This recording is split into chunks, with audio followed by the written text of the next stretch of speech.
കർത്താവിൽ ബഹുമാനരെ, നിങ്ങൾക്കേവർക്കും വീണ്ടും വരുന്നവനായ യേശു ക്രിസ്തുവിൻ്റെ അതിധന്യമായ നാമത്തിൽ എനിക്കുള്ള സ്നേഹവന്ദനം ഒരു പ്രാവശ്യം കൂടെ പ്രകാശിപ്പിക്കുന്നു. വീണ്ടും ഒരു ലൈവിൽ കൂടി ഇന്ന് രാത്രിയിൽ വരികയാണ്. ഇത് ഇപ്പോൾ വരുവാൻ കാരണം ഇന്ന് പകൽ അരങ്ങേറിയ ഒരു ചർച്ചയുടെ വെളിച്ചത്തിലാണ്. സോഷ്യൽ മീഡിയയിൽ സ്ത്രീകൾ ശുശ്രൂഷ ചെയ്യുന്നത് വചനാനുസരണമോ ഇല്ലയോ എന്ന വിഷയം സംബന്ധിച്ച് ഒരു രൂക്ഷമാകുന്ന ചർച്ച ഇപ്പോൾ നടന്നുകൊണ്ടിരിക്കുന്നു. അതിനോടുള്ള ബന്ധത്തിൽ ചില ആളുകൾ എന്നെ കോണ്ടാക്ട് ചെയ്യുകയും ഇതിന് ഒരു വിശദീകരണം വിശുദ്ധ വേദപുസ്തക പ്രകാരം നൽകിയാൽ ഉപകാരമാണെന്ന് എന്നോട് വ്യക്തിപരമായി ആവശ്യപ്പെടുകയും ചെയ്തതിൻ്റെ വെളിച്ചത്തിലാണ് ഇപ്പോൾ ഈ വിഷയവുമായി ലൈവിൽ വന്നിരിക്കുന്നത്. ശരിയാണ്, ഈ കൊറോണ കാലഘട്ടമായി കഴിഞ്ഞപ്പോൾ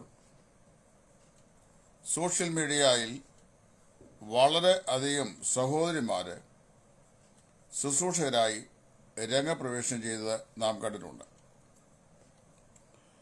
ഒരു വർഷം മുമ്പ് വരെ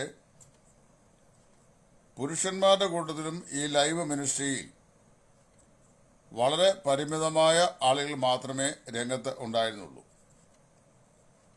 കുറേ വർഷങ്ങൾക്ക് മുമ്പ് ഈ ലൈവ് ശുശ്രൂഷ തുടങ്ങിയപ്പോൾ പാസ്റ്റർ ഷിബു ബീഡിക്കൽ, ഞാൻ, അങ്ങനെ ചുരുക്കം ചില ആളുകളാണ് ലൈവ് ഓപ്ഷനിലെ ശുശ്രൂഷയുമായി പബ്ലിക് ഫോറത്തെ സമീപിച്ചിട്ടുള്ളത്. എന്നാൽ ഈ കൊറോണ കാലഘട്ടമായി കഴിഞ്ഞപ്പോൾ സഭയായി ഒന്നിച്ച് കൂടി വരുവാനും പഠിക്കുവാനും കഴിയാത്തൊരു സാഹചര്യം സംജാതമാകുകയും ആയിരക്കണക്കിന് ആളുകൾ സോഷ്യൽ പ്ലാറ്റ്ഫോം കമ്മ്യൂണിക്കേഷന് വേണ്ടി, ദൈവവചന പഠനത്തിന് വേണ്ടിയും പ്രസന്റേഷന് വേണ്ടിയും വിനിയോഗിക്കുവാൻ ആരംഭിക്കുകയും ചെയ്തു. ഇന്നലെ ഒരു സഹോദരൻ എന്നെ സ്റ്റേഷനിൽ നിന്ന് കോണ്ടാക്ട് ചെയ്തപ്പോൾ അദ്ദേഹം പറഞ്ഞു, ഇപ്പോൾ ഏത് മെസ്സേജ് കേൾക്കണം എന്ന് തിരഞ്ഞെടുക്കാൻ കഴിയാത്ത നിലയിൽ സോഷ്യൽ മീഡിയയിൽ അതുപോലെ ധാരാളം ശുശ്രൂഷകളുണ്ട്, അങ്ങനെ കൺഫ്യൂഷനിൽ തന്നെ ആയിരിക്കാവുന്നു എന്ന് പറഞ്ഞു. എന്നാൽ ഇന്നത്തെ നമ്മുടെ ചർച്ചാ വിഷയം അതല്ല. സ്ത്രീകൾ സോഷ്യൽ ഫോറത്തിൽ ശുശ്രൂഷ ചെയ്യുന്നത് തെറ്റാണോ ശരിയാണോ എന്നതിനെ സംബന്ധിച്ച് ഒരു സമ്മിശ്രമാകിയ ഡിസ്കഷൻ ഇന്ന് പകലിലായി നടക്കേണ്ടായി. പല ആളുകളും അനുകൂലവും ഭാഗികമായി പ്രതികൂലവും അനുകൂലവും ഒക്കെയായി അതിനകത്ത് കമൻറ്റുകൾ ചെയ്തിട്ടുണ്ട്. ഞാൻ ആ ഫോറത്തെയോ ആ ഡിസിപ്ലിനെയോ വിമർശിക്കാനല്ല ഇപ്പോൾ വന്നിരിക്കുന്നത്. തിരുവെഴുത്ത് പ്രകാരം ഈ വിഷയത്തിൽ ഒരു മറുപടി പറയാൻ വേണ്ടിയാണ്. ഞാൻ ഈ പറയുന്ന ഏതെങ്കിലും ഒരു ചർച്ചിൻ്റെ ബയാസിലല്ല, അത് പ്രത്യേകം ശ്രദ്ധിക്കണം. ഞാനൊരു ബ്രദറൻ സഹോദരനാണ് എങ്കിലും ഞാൻ ഈ പറയുന്ന കാര്യങ്ങൾ ഒരു ചർച്ച് ബയാസിൽ പറയുന്ന വിഷയങ്ങളായി ആരും തെറ്റിദ്ധരിക്കരുത് എന്ന് ദയവായി ഓർപ്പിക്കുന്നു. സ്ത്രീകളെ സംബന്ധിച്ച് വിശുദ്ധ വേദപുസ്തകത്തിൽ സൃഷ്ടിയിൽ അവർക്ക് തുല്യമാകുന്ന സ്ഥാനമാണ് ദൈവം നൽകിയിരിക്കുന്നത്. പുരുഷനും സ്ത്രീയും തമ്മിൽ അവരുടെ സൃഷ്ടിയിൽ അങ്ങനെ വലിപ്പ ചെറുപ്പം ഉണ്ടെന്ന് പറയാൻ സാധിക്കുകയില്ല. അസ്ഥിയിൽ നിന്ന് അസ്ഥിയും മാംസത്തിൽ നിന്ന് മാംസവും എന്ന് പറഞ്ഞിരിക്കുകയാൽ നരലിൽ നിന്ന് എടുക്കപ്പെട്ടതിനാൽ അവരിരുവരും ദൈവദൃഷ്ടിയിൽ സൃഷ്ടിയോട് ബന്ധത്തിൽ തുല്യരാണ്. എങ്കിലും ദൈവവചനം നിഷ്കർഷിക്കുന്ന ഒരു സബ്ജക്ഷൻ അത് സ്ത്രീക്ക് ദൈവം വെച്ചിട്ടുണ്ട്. കൊരിന്ത്യയിലെ അപ്പോസ്തലനായ പൗലോസ് പറയുമ്പോൾ ഏത് സ്ത്രീയുടെയും തല പുരുഷൻ, പുരുഷന്റെ തല ക്രിസ്തു, ക്രിസ്തുവിന്റെ തല ദൈവം എന്നാണ് ആ സബ്ജക്ഷനെ സംബന്ധിച്ച് ദൈവവചനം പറയുന്നു. അതുപോലെ ഭവനത്തെ സംബന്ധിച്ച് പറയുമ്പോഴും വീടിൻ്റെ നായകൻ പുരുഷൻ എന്നാണ് പറയുന്നത്. എന്തുകൊണ്ട് സ്ത്രീകൾ ആത്മീയ ശുശ്രൂഷയിൽ യഹൂദ ക്രൈസ്തവ പശ്ചാത്തലങ്ങളിൽ വേണ്ടത്ര നിലയിൽ ലീഡർഷിപ്പിൽ അനുവദിക്കപ്പെട്ടില്ല എന്നുള്ളതിലേക്ക് ചില തെളിവുകൾ ഞാൻ ആദ്യം പറയാം. ഇസ്രായേലിന്റെ ചരിത്രത്തിൽ അവർക്ക് സീനായി മുതലാണ് ന്യായപ്രമാണം ലഭിക്കുന്നത്. ന്യായപ്രമാണം ലഭിച്ചതു മുതൽ നമ്മുടെ കർത്താവ് യേശു ക്രിസ്തുവിന്റെ ശുശ്രൂഷ കാലഘട്ടം വരെയുള്ള കാലയളവുകളിൽ മോശയിക ന്യായപ്രമാണ അധിഷ്ഠിതമായിട്ടാണ് ഇസ്രായേൽ ദൈവത്തെ ആരാധിച്ചു വന്നത്. അവരുടെ ആരാധനാ സംവിധാനങ്ങൾ നിയന്ത്രിക്കാൻ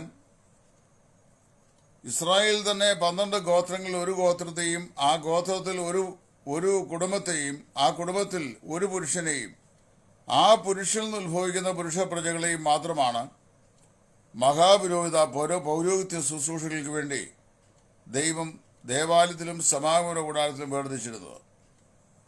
ഇസ്രായേലിന്റെ സമാഗമന കൂടാരത്തിലെ ആ ശുശ്രൂഷയോട് ബന്ധത്തില് നമ്മൾ പഠിക്കുമ്പോൾ യാതൊരു നിലയിലും ഒരു സ്ത്രീ പ്രാതിനിധ്യം പൗരോഹിത്യ ശുശ്രൂഷയ്ക്ക് നൽകപ്പെട്ടതായി നമ്മൾ വായിക്കുന്നില്ല. അപ്പോൾ അങ്ങനെ വരുമ്പോൾ ഇസ്രായേലിലെ പൗരോഹിത്യ ഗണങ്ങളിൽ ഒരിടത്തു പോലും ഒരു സ്ത്രീ പുരോഹിത എന്നുള്ള ക്രമം പൗരോഹിത്യത്തിൽ നമുക്ക് വായിക്കുവാൻ സാധിക്കുന്നില്ല. അതുപോലെ ദേവാലയത്തിലെ ഗാന ശുശ്രൂഷയ്ക്ക് വേണ്ടി കൂറുകളായി ക്രമപ്പെടുത്തിയിരിക്കുന്ന സംഗീതക്കാരുടെ കൂറുകൾ ഉണ്ടായിരുന്നു. ആ സംഗീതക്കാരുടെ കൂറുകൾ ക്രമപ്പെടുത്തുമ്പോഴും അവിടെ എങ്ങും സ്ത്രീകളെ അതിൻ്റെ ക്രമീകരണത്തിൽ രേഖപ്പെടുത്തിയതായി നമ്മൾ വായിക്കുന്നില്ല.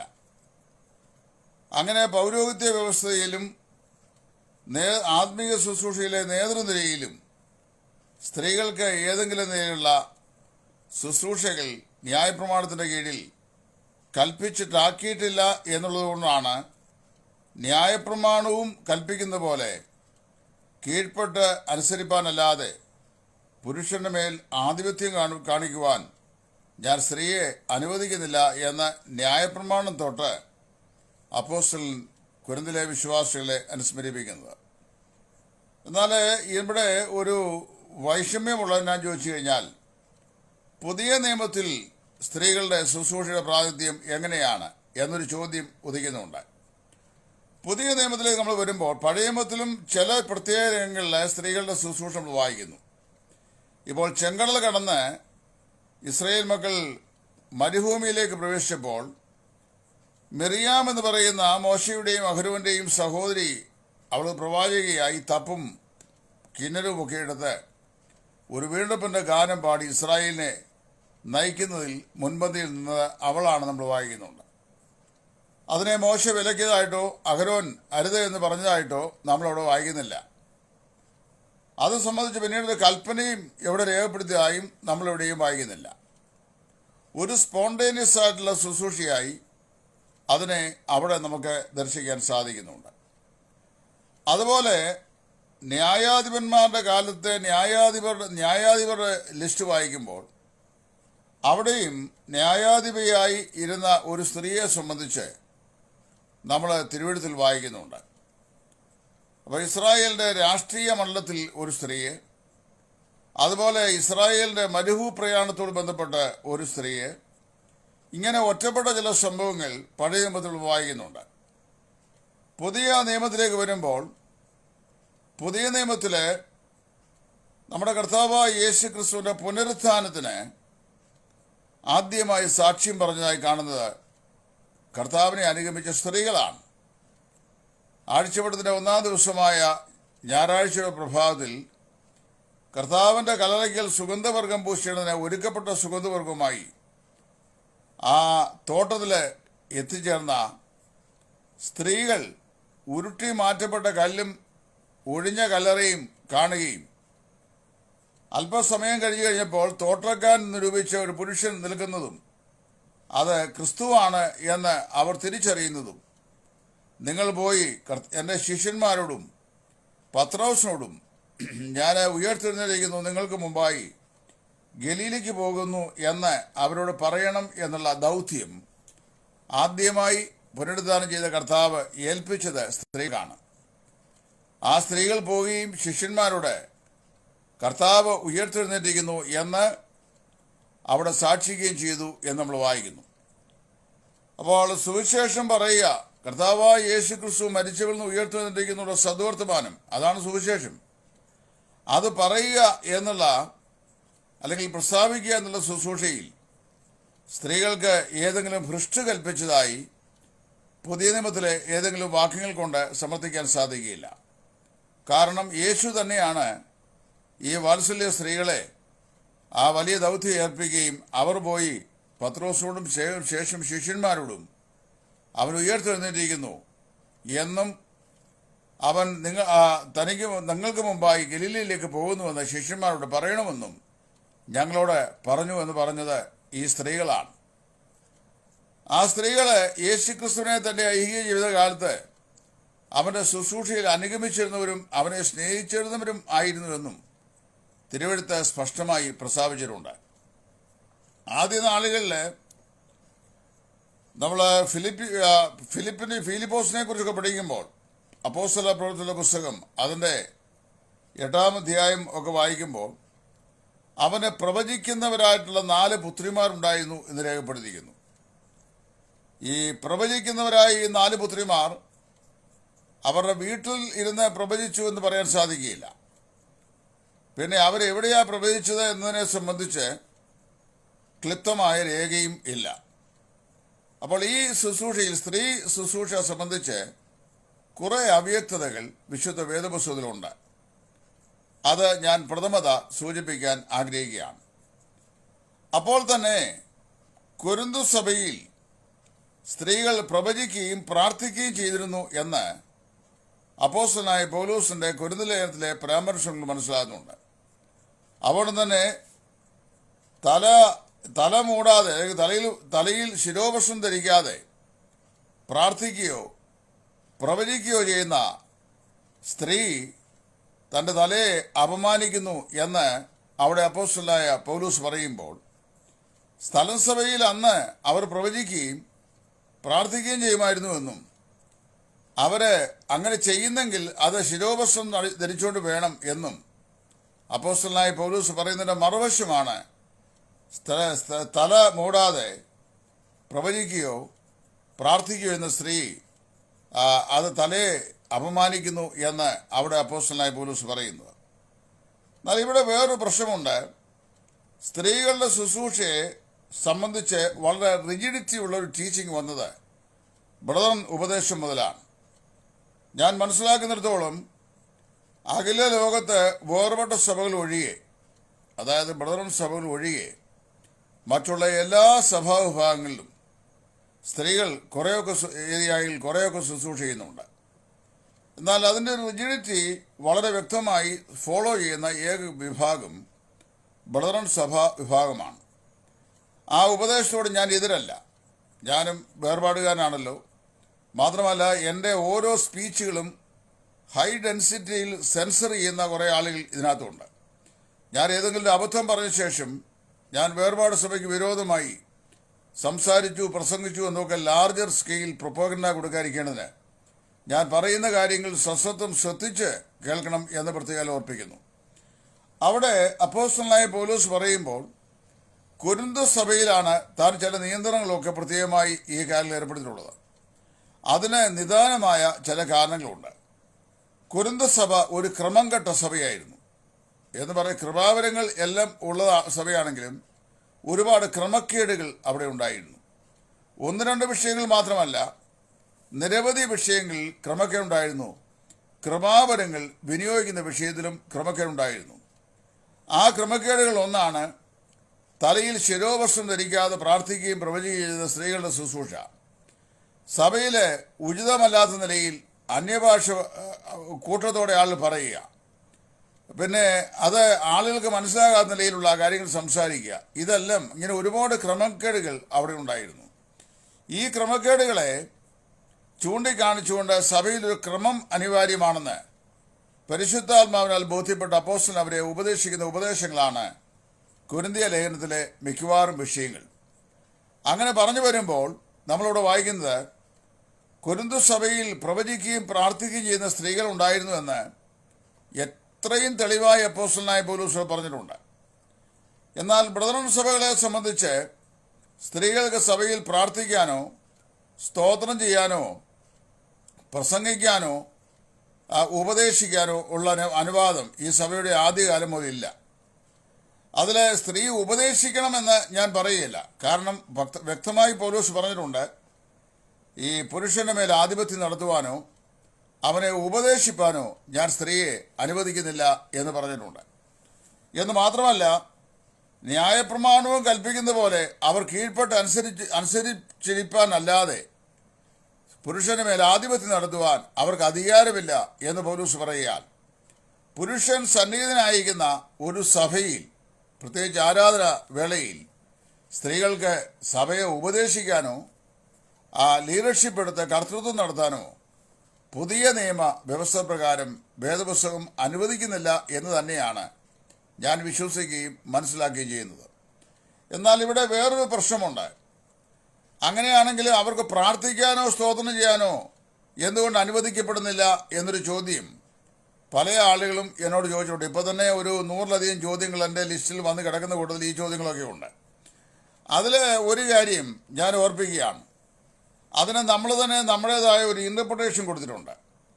ആ ഇൻ്റർപ്രിട്ടേഷൻ എത്രമാത്രം വേദപുസ്തക പ്രകാരം യോജിച്ചു പോകുന്നു എന്നെനിക്കറിയാൻ വയ്യ. എന്നാൽ ഞാൻ പറയുന്ന കാര്യങ്ങളെക്കാൾ കൂടുതൽ ഈ വിഷയത്തിൽ ആർക്കെങ്കിലും വെളിച്ചമുണ്ടെങ്കിൽ അവരത് വ്യക്തമാക്കട്ടെ എന്ന് ഈ സമയത്ത് ഞാൻ ഓർപ്പിക്കുന്നു. അതിന് ബഹുഭൂരിപക്ഷം ആളുകളും പറയുന്നത്, ഒരാൾ പ്രാർത്ഥിക്കുകയോ സ്തോത്രം ചെയ്യുകയോ ചെയ്യുമ്പോൾ കോൺഗ്രിഗേഷനെ മൊത്തം പ്രതിദാനം ചെയ്താണ് പ്രാർത്ഥിക്കുകയും സ്തോത്രം ചെയ്യുകയും ചെയ്യുന്നത്. അങ്ങനെ കോൺഗ്രിഗേഷനെ മൊത്തത്തിൽ പ്രതിദാനം ചെയ്യുന്നതുകൊണ്ട് പ്രതിദാനം ചെയ്തു വന്നു കഴിഞ്ഞാൽ ലീഡർഷിപ്പായി തീരും. അതുകൊണ്ട് സ്ത്രീ പ്രാർത്ഥിക്കുകയും സ്തോത്രം ചെയ്യാൻ പാടില്ല എന്നൊരു രീതിയാണ് ഇവിടെ പറഞ്ഞ് സർവ്വസാധാരണ ഞാൻ ശ്രദ്ധിച്ചിട്ടുള്ളത്.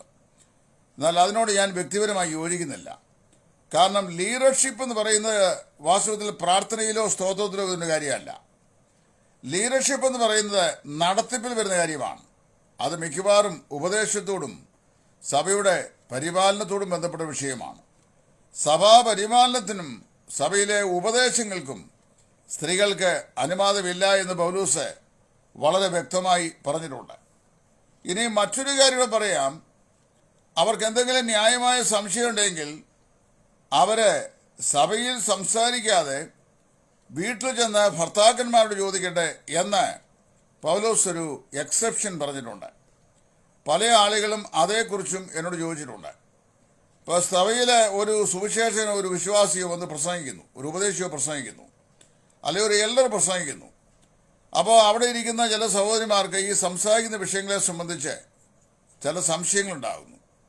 അപ്പോൾ അപ്പുറത്തും ഇപ്പുറത്തിരിക്കുന്ന സഹോദരിമാരെ അവിടെ ഉപയോഗിക്കുന്ന റൂട്ട് വാക്കിൻ്റെ അർത്ഥം ഞാൻ പറയാം. അതായത് അവർ കുശുകുശുക്കാതെ, അല്ലാതെ ഈ ചെവിയിൽ മന്ത്രിക്കാതെ അവർ ഭവനത്തിൽ പോയി ഭർത്താക്കന്മാരോട് ചോദിക്കട്ടെ എന്നാണ് അർത്ഥം. എന്ന് പറഞ്ഞാൽ ഈ അപ്പുറത്തും ഇപ്പുറത്തുന്ന സഹോദരിമാരെ ഈ ദൈവദാസനോട് ശുശ്രൂഷ ചെയ്തുകൊണ്ടിരിക്കുമ്പോൾ, അയ്യോ ഈ പറഞ്ഞത് കേട്ടോ, അദ്ദേഹം പറഞ്ഞ വാക്ക് കേട്ടോ, അത് വാസ്തവത്തിൽ അങ്ങനെയാണോ, അതിന് അങ്ങനെ ഒരു അർത്ഥമുണ്ടോ ഇത്യാദി വിഷയങ്ങൾ ഇവരങ്ങോട്ടും ഇങ്ങോട്ടും ഈ ചെവിക്കകത്ത് കുശുകുശുക്കുമായിരുന്നു. അങ്ങനെ വരുമ്പോൾ ഈ പ്രസംഗത്തിൻ്റെ ഓഡിയോട്രി അറ്റൻഷൻ മാറുകയും അപ്പോൾ സഭയിൽ ഒരു ക്രമരാഹിത്യം ഉണ്ടാകുകയും ചെയ്യും. അത് പൗലോസ് പറഞ്ഞു, അവർ വീട്ടിൽ പോയി എന്ത് ചെയ്യട്ടെ, അവരുടെ ഭർത്താക്കന്മാരോട് ഈ കാര്യങ്ങളെക്കുറിച്ച് ചോദിക്കട്ടെ, അവർക്ക് പറഞ്ഞു കൊടുക്കട്ടെ, മനസ്സിലാക്കട്ടെ എന്നാണ് ഈ പറഞ്ഞതിൻ്റെ സാരം. അല്ലാതെ അവരവിടെ സഭയിൽ പ്ലാസ്റ്റർ ഒട്ടിച്ചിരിക്കണം എന്നൊന്നും പൗലോസ് പറഞ്ഞിട്ടില്ല. അപ്പോൾ ഞാൻ മനസ്സിലാക്കുമ്പോഴും ഇന്ന് പകലിൽ ബ്രദർ ജോൺസൺ എഴുതിയിട്ടതുപോലെ ഈ സഭയിൽ ഒരു സഹോദരി പ്രാർത്ഥിക്കുകയോ സ്തോത്രം ചെയ്യുകയോ ചെയ്യുന്നില്ലെന്നും ഗുരുതരമായ ഒരു തെറ്റുണ്ടെന്ന് ഞാൻ വിശ്വസിക്കുന്നില്ല. ഞാനങ്ങനെ വിശ്വസിക്കാത്തതിൻ്റെ കാരണം സഭയിൽ പൗലോസ് തന്നെ പറഞ്ഞിട്ടുണ്ട്, ക്രിസ്തുവിൽ പുരുഷനെന്നും സ്ത്രീയെന്നുമില്ല, ക്രിസ്തു അത്രേ സകലത്തിലും കാര്യം എന്നും ഗുരുതരോട് പറഞ്ഞിട്ടുണ്ട്. അപ്പോൾ ആ കർത്താവായ യേശു ക്രിസ്തുവിൽ നാം പിതാവായ ദൈവത്തെ ആരാധിക്കുകയാണ്. അങ്ങനെ ആരാധിക്കുമ്പോൾ ആരാധനയുടെ വിഷയത്തിൽ സ്ത്രീയെന്നും പുരുഷനെന്നും ഉള്ള വ്യത്യാസമില്ല. അതുകൊണ്ട് അവിടെ നമ്മൾ ആരാധന അർപ്പിക്കുന്ന വാസ്തവത്തിൽ ദൈവത്തിന് സ്തോത്രം അർപ്പിക്കുകയാണ്. എന്താ ഈ സ്തോത്രം പറയുന്നത്? ദൈവം നൽകിയ നമുക്ക് ചെയ്ത ഉപകാരങ്ങൾക്കാണ് നാം സ്തോത്രം അർപ്പിക്കുന്നത്. അപ്പോൾ നമുക്ക് കർത്താവ് നമ്മെ വീണ്ടെടുത്ത തൻ്റെ വീണ്ടെടുപ്പിൻ്റെ പ്രവൃത്തി ക്രൂശിലെ തൻ്റെ മരണമാണ്, രക്തച്ചൊരിച്ചിലാണ്. ആ മരണത്തിൻ്റെയും രക്തച്ചൊരിച്ചിലിൻ്റെയും ഓർമ്മയിലാണ് നാം ദൈവത്തെ ആരാധിക്കുന്നത്. അപ്പോൾ വാസ്തവത്തിൽ നമ്മൾ ആരാധിക്കുമ്പോൾ അവിടെ ചെയ്യുന്ന ഇന്നത്തെ പോലെ ഈ കഥാപ്രസംഗം പോലെ ഇടയ്ക്കിടയ്ക്കുള്ള പാട്ടിൻ്റെ അകമ്പടിയോടുള്ള കഷ്ടാനുഭവ പ്രസംഗങ്ങളല്ല ആരാധന. അത് ഇന്നലെ ഞാൻ ക്ലാസ് എടുത്തപ്പം ചർച്ചിനെ കുറിച്ച് ക്ലാസ് എടുത്തപ്പോൾ ഒരു ക്ലാസ്സിൽ പറഞ്ഞായിരുന്നു സൂം മിനിസ്ട്രിയിൽ. ആരാധനയെക്കുറിച്ചുള്ള നമ്മുടെ ധാരണ തന്നെ പലപ്പോഴും തെറ്റാ. നമ്മുടെ ആരാധന ഒരു 4-5 പേര് ഒന്നിച്ചെഴുന്നേറ്റ് എന്നെ സന്തോഷിപ്പിച്ചൊരു വാക്യം എന്ന് പറഞ്ഞ വാക്യം വായിക്കും. എന്നിട്ട് ആ വാക്യത്തിൽ ഓരോരുത്തരും എഴുന്നേറ്റ് കർത്താവിൻ്റെ ക്രൂശീകരണത്തെക്കുറിച്ച് ഓരോ ചെറിയ പ്രസംഗം ചെയ്യും. എന്നിട്ട് അത് അവസാനിപ്പിക്കുമ്പോൾ നമുക്ക് വീഴാം, കുമ്പിടാം, നമസ്കരിക്കാം, വണങ്ങാം എന്ന് പറയും. ഇങ്ങനെ 4-5 പേര് പറഞ്ഞു കഴിയുമ്പോൾ മൂപ്പന്മാരിൽ ഒരാൾ എഴുന്നേറ്റ് നമുക്ക് ഇനി അപ്പത്തിന് വേണ്ടി സ്തോത്രം ചെയ്യാതെ പറയും. അതിനോടോ അവർ ആരാധിക്കുകയായിരുന്നോ അതോ പ്രസംഗിക്കുകയായിരുന്നോ എനിക്കറിയാൻ വയ്യ. അപ്പോൾ ആരാധന എന്ന് പറയുന്നത് സ്തോത്രാർപ്പണമാണ്, ദൈവത്തിന് കൊടുക്കുന്ന മഹത്വമാണ്. അതിന് സ്ത്രീക്കും പുരുഷനും ഒരുപോലെ സ്വാതന്ത്ര്യമുണ്ടെന്ന് ഞാൻ വിശ്വസിക്കുന്നത്. അവിടെ ഏതെങ്കിലും ഒരു ലീഡർഷിപ്പ് ക്വാളിറ്റി ഈ പ്രാർത്ഥനയിലോ സ്തോത്രത്തിലോ ഒളിഞ്ഞിരിപ്പുണ്ട് എന്നുള്ള പഠിപ്പിക്കുക. ഇംഗ്ലീഷുകാരായ സായിപ്പന്മാർ ഇവിടെ വന്ന് നമ്മളെ പഠിപ്പിച്ച ഉപദേശമാണ്, അല്ലാതെ വേദപുസ്തകത്തിൻ്റെ പിൻബലം അതിനുണ്ടെന്ന് ഞാൻ വിശ്വസിക്കുന്നില്ല. അപ്പോൾ തന്നെ സ്ത്രീകൾ ഒരു പുരുഷന്മാർ സന്നിധരാകുന്ന സഭയിൽ കർത്തൃത്വം നടത്താനോ നേതൃത്വം നടത്താനോ പുരുഷനെ ഉപദേശിപ്പാനോ അധികാരം നടത്താനോ വേദപുസ്തകം അനുവദിക്കുന്നില്ല എന്നുള്ളത് പുതിയ നിയമത്തിൻ്റെ വ്യക്തമായ പഠിപ്പിക്കലുമാണ്. ഇത് പറയുമ്പോൾ തന്നെ വേറൊരു വിഷയം ഞാൻ പറയുക. എന്നാൽ ഇവിടുത്തെ ചർച്ചാ വിഷയം അതല്ല, സഭയുടെ വിഷയമല്ല. സോഷ്യൽ മീഡിയയിൽ സ്ത്രീകൾക്ക് പ്രസംഗിക്കാമോ ഇല്ലയോ എന്നുള്ളതാണ്. സോഷ്യൽ മീഡിയയിൽ സ്ത്രീകൾക്ക് പ്രസംഗിക്കാമെന്ന് ചോദിച്ചാൽ സോഷ്യൽ മീഡിയ ഒരു സഭയല്ല. അത് മാർക്ക് സുക്കർബർഗ് ഈ പബ്ലിക്കിലെ പരസ്പരം ചാരത്തും ദൂരത്തുമുള്ള ആളുകൾക്ക് സൗഹൃദം പങ്കിടാൻ വേണ്ടി തുറന്നു കൊടുത്തിരിക്കുന്ന ഒരു പബ്ലിക് ഫോറമാണ്. ആ പബ്ലിക് ഫോറത്തിൽ ഈ സമുദ്രത്തിൽ വല വീശുന്നതായ വല തുല്യമായി എല്ലാവിധമായ മത്സ്യങ്ങളും ഇതിനകത്തുണ്ട്. കർത്താവ് പറഞ്ഞ ദൈവരാജ്യം കടലിൽ മീൻ വീശുന്നതായിട്ടുള്ള ഒരു വലയോട് സദൃശ്യം. അതിലെല്ലാവിധമായ മത്സ്യങ്ങളുമുണ്ട്. അതായത് ഞണ്ടും ഞാഞ്ഞൂലും നല്ല മീനും അയലയും മത്തിയും നെന്മീനും കരിമീനും പിന്നെ തവളയും കടൽ പാമ്പും എല്ലാം ഇതിനകത്തുണ്ട്. എന്ന് പറഞ്ഞാൽ ഈ സോഷ്യൽ ഫോറം എന്ന് പറഞ്ഞാൽ പബ്ലിക് ഫോറമാണ്. ഈ പബ്ലിക് ഫോറത്തിൽ എല്ലാവരും ഉണ്ട്. പബ്ലിക് ഫോറം ഒരു സഭയല്ല, അത് ദൈവസഭയുമല്ല. പബ്ലിക് ഫോറത്തിൽ ദൈവസഭയിലുള്ള ആൾക്കാർ ഉണ്ട്. ഇപ്പം നമ്മളൊക്കെ ദൈവസഭയുടെ അംഗങ്ങളാണ്, നമ്മളുണ്ട്. പക്ഷേ പബ്ലിക് ഫോറം ഒരു ദൈവസഭയല്ല. ദൈവസഭയിലാണ് സ്ത്രീ ഉപദേശിക്കുന്നത് പറഞ്ഞേക്കുന്നത്. അതുകൊണ്ട് ദൈവസഭയല്ലാത്തൊരു ഫോറത്തിൽ സ്ത്രീ സംസാരിക്കുന്നതിനെ വിലക്കാൻ വേദപുസ്തകവാക്യം കൊണ്ട് നമുക്കാർക്കും അധികാരവും അവകാശമില്ല. നാം വരെ 1-2 ഗുണങ്ങൾ ഞാൻ പറയാം. ഈ കൊറോണ കാലഘട്ടമായി കഴിഞ്ഞപ്പോൾ പുരുഷ ഉപദേഷ്ടാക്കന്മാരെക്കാൾ കൂടുതൽ കരിസ്മാറ്റിക്കുകളുടെയും ബന്ധുക്കോസുകാരുടെയും സ്ത്രീകളുടെ ഉപദേഷ്ടകൾ വളരെ എണ്ണത്തിൽ പെരുകിയിട്ടുണ്ട്. അവരിൽ 2-3 ആൾക്കാരോട് സ്നേഹം കൊണ്ട് ഞാൻ ഇന്നത്തെ കാലത്ത് സ്നേഹമുണ്ടെങ്കിലും ദ്വേഷമുണ്ടെങ്കിലും ഒന്നും ആരോടും ഒരു ആലോചന പറയാൻ കഴിയാത്ത കാലമാണ്. എന്ന് പറഞ്ഞാലും ശത്രുതയായിട്ട് ആൾക്കാർ കണക്കാക്കുന്നത്. അതുകൊണ്ട് സാധാരണ ഞാൻ പറയാറില്ല. എന്നാൽ വളരെ സ്നേഹത്തോടെ അടുപ്പമുള്ള 1-2 സഹോദരിമാരോട് ഞാൻ പറഞ്ഞു. സഹോദരിമാരല്ല, അവരുടെ ഭർത്താക്കന്മാരോട് ഞാൻ പറഞ്ഞു. സഹോദരിമാരോട് പറഞ്ഞാൽ ഇനി അതിൻ്റെ പേരിൽ എന്തെങ്കിലും പ്രശ്നം ഉണ്ടാകുമല്ലോ. അവരുടെ ഭർത്താക്കന്മാരോട് ഞാൻ പറഞ്ഞു, നിങ്ങൾ ഈ ഭാര്യമാർ ഈ സോഷ്യൽ ഫോറത്തിൽ സംസാരിക്കുമ്പോൾ നിങ്ങളുടെ സ്വഭാവങ്ങളിൽ കാണിക്കുന്ന പോലുള്ള ആവേശവും വലിയ ധൃതിയും വലിയ ആക്രോശവും മനുഷ്യനെ കേട്ടാൽ മനസ്സിലാക്കാൻ കഴിയാത്തില്ല ഇങ്ങനെ ഇടതടവില്ലാതെ ഇങ്ങനെ അങ്ങ് പറഞ്ഞുകൊണ്ടിരിക്കുക. ഹാലലിയ സ്തോത്രം പ്രൈസ്ലോട് ഇങ്ങനെ ഇടയ്ക്കിടയ്ക്ക് പറയുകയും ചെയ്യുമ്പോൾ ഈ ഹാലലിയ പ്രൈസ്ലോട് സ്തോത്രം ഗ്ലോറി ഇതൊക്കെ അറിയാൻ വയ്യാത്ത പബ്ലിക്കിലെ ആൾക്കാർ കേൾക്കുമ്പോൾ അവർക്കൊരു അരഗൻസിയായിട്ട് തോന്നും. അതുകൊണ്ട് ഒന്നാമത്തെ വിഷയം പറയുന്ന കാര്യങ്ങൾ നിർത്തിയും ശാന്തമായും കമ്മ്യൂണിക്കേറ്റ് ചെയ്തൊക്കെ നിലയിലും ദൈവവചനം എന്നുള്ളത് കൊണ്ട് അത് കേൾക്കുന്നവർക്ക് മനസ്സിലാകത്തക്ക നിലയിലും പറയാൻ ഉത്സാഹിപ്പിക്കണം എന്ന് അവരുടെ ഭർത്താക്കന്മാരോട് 1-2 പേരോട് ഞാൻ പറഞ്ഞു. പക്ഷേ അത് പറഞ്ഞല്ലാതെ പ്രയോജനമുണ്ടായില്ല. അവരതിനുശേഷം അങ്ങനെ തന്നെയാണ് ചെയ്യുന്ന കാര്യം. അവർ ശീലിച്ചിരിക്കുന്ന രീതി മാത്രമേ അവർക്ക് ചെയ്യാനായിട്ട് സാധിക്കുകയുള്ളൂ. അപ്പോൾ അതുകൊണ്ട് അത് അങ്ങനെ ഇരിക്കട്ടെ. എന്നാൽ ഇവിടെ ഞാൻ പറഞ്ഞു വെച്ചാൽ ഈ പബ്ലിക് ഫോറത്തിൽ സ്ത്രീകൾ വന്ന് ഇപ്പോൾ ഒരുപാട് ദൈവവചനം പറയുകയും പഠിപ്പിക്കുകയൊക്കെ ചെയ്യുന്നുണ്ട്. അപ്പോൾ അങ്ങനെ പഠിപ്പിക്കുമ്പോൾ ഈ സ്ത്രീകൾ ഈ പബ്ലിക് ഫോറത്തിൽ വന്ന് ദൈവവചനം പ്രസംഗിക്കുകയോ സുവിശേഷം പ്രസംഗിക്കുകയോ അവർ വചനം പഠിപ്പിക്കുകയോ ഒക്കെ ചെയ്യുമ്പോൾ അതിന് ഒരു വിലക്ക് കൽപ്പിക്കണമെന്ന് നമ്മൾ ആരെങ്കിലും പറഞ്ഞാൽ അങ്ങനെ വിലക്ക് കൽപ്പിക്കാൻ വേദപുസ്തകത്തിൽ വാക്കിയില്ല. അതിന് ഒന്നാമത്തെ കാരണം പബ്ലിക് ഫോറം ദൈവസഭയല്ല എന്നുള്ളതാണ്. സ്ത്രീയുടെ ശുശ്രൂഷയുടെ പരിമിതത്വം നിർണ്ണയിക്കാനുള്ള സ്ഥലം പബ്ലിക് ഫോറമല്ല, പ്രാദേശിക സഭയാണ്. പ്രാദേശിക സഭയിൽ അവർക്ക് എന്ത് ചെയ്യാം? ഈ പറയപ്പെട്ട നിയന്ത്രണങ്ങളാവാം. എന്നാൽ പബ്ലിക് ഫോറത്തിൽ അങ്ങനെയുള്ള ഒരു നിയന്ത്രണം വയ്ക്കാൻ വേദപുസ്തകത്തിൽ വാക്കിയില്ല.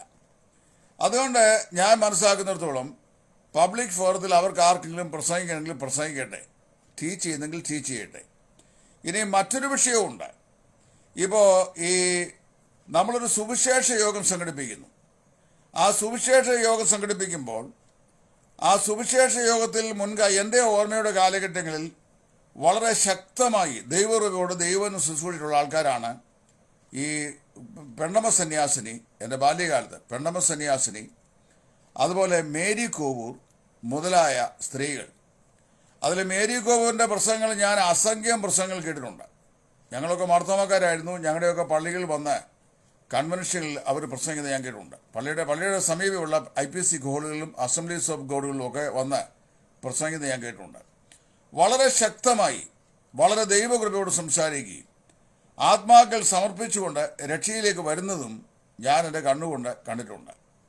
പെണ്ണമ്മ സന്യാസിൻ്റെ കാലഘട്ടത്തിൽ അവരെ പാടി പ്രസംഗിക്കുന്ന ഒരു പാട്ടായിരുന്നു, കുടിയ നീ കുടിക്കുകിൽ മുടിയും കുടിയൊന്ന് നഷ്ടം 4, പണനഷ്ടം, ആത്മനഷ്ടം, ധനനഷ്ടം, മാനനഷ്ടം എന്ന് പറയുന്ന പാട്ടും പാടി അവരെ പ്രസംഗിക്കുന്നത് ഞാൻ കേട്ടിട്ടുണ്ട്.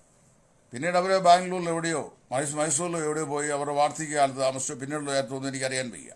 എൻ്റെ ബാല്യകാലത്തെ ചരിത്രമാണ് ഞാൻ ഈ പറയുന്നത്. അതും ആത്മീയ ലോകത്ത് എനിക്ക് 40 വർഷത്തെ പരിചയമുള്ള 40 വർഷത്തിലുള്ള ഓർമ്മകളായി ഇനി പറയുന്നത്. അപ്പോൾ സ്ത്രീകളെ വേദപുസ്തകത്തിൽ ഒരുപാട് ശുശ്രൂഷ പബ്ലിക് ഫോറത്തിൽ പ്രയോജനം വായിച്ചിട്ടുള്ള ആൾക്കാരുണ്ട്. എൻ്റെ കയ്യിൽ ഒരു പുസ്തകമുണ്ട്. ആ പുസ്തകം അമേരിക്കയിൽ നിന്ന് പബ്ലിഷ് ചെയ്ത പുസ്തകമാണ്. 100 Women Who Changed the History എന്നാണ് ആ പുസ്തകത്തിൻ്റെ പേര്. അതായത് ചരിത്രത്തിന് വലിയ സ്ഥാനചലനം ഉണ്ടാക്കിയ 100 സ്ത്രീകളുടെ ചരിത്രമാണ്. അവരുടെ ക്രിസ്തീയ വനിതകളാണ്.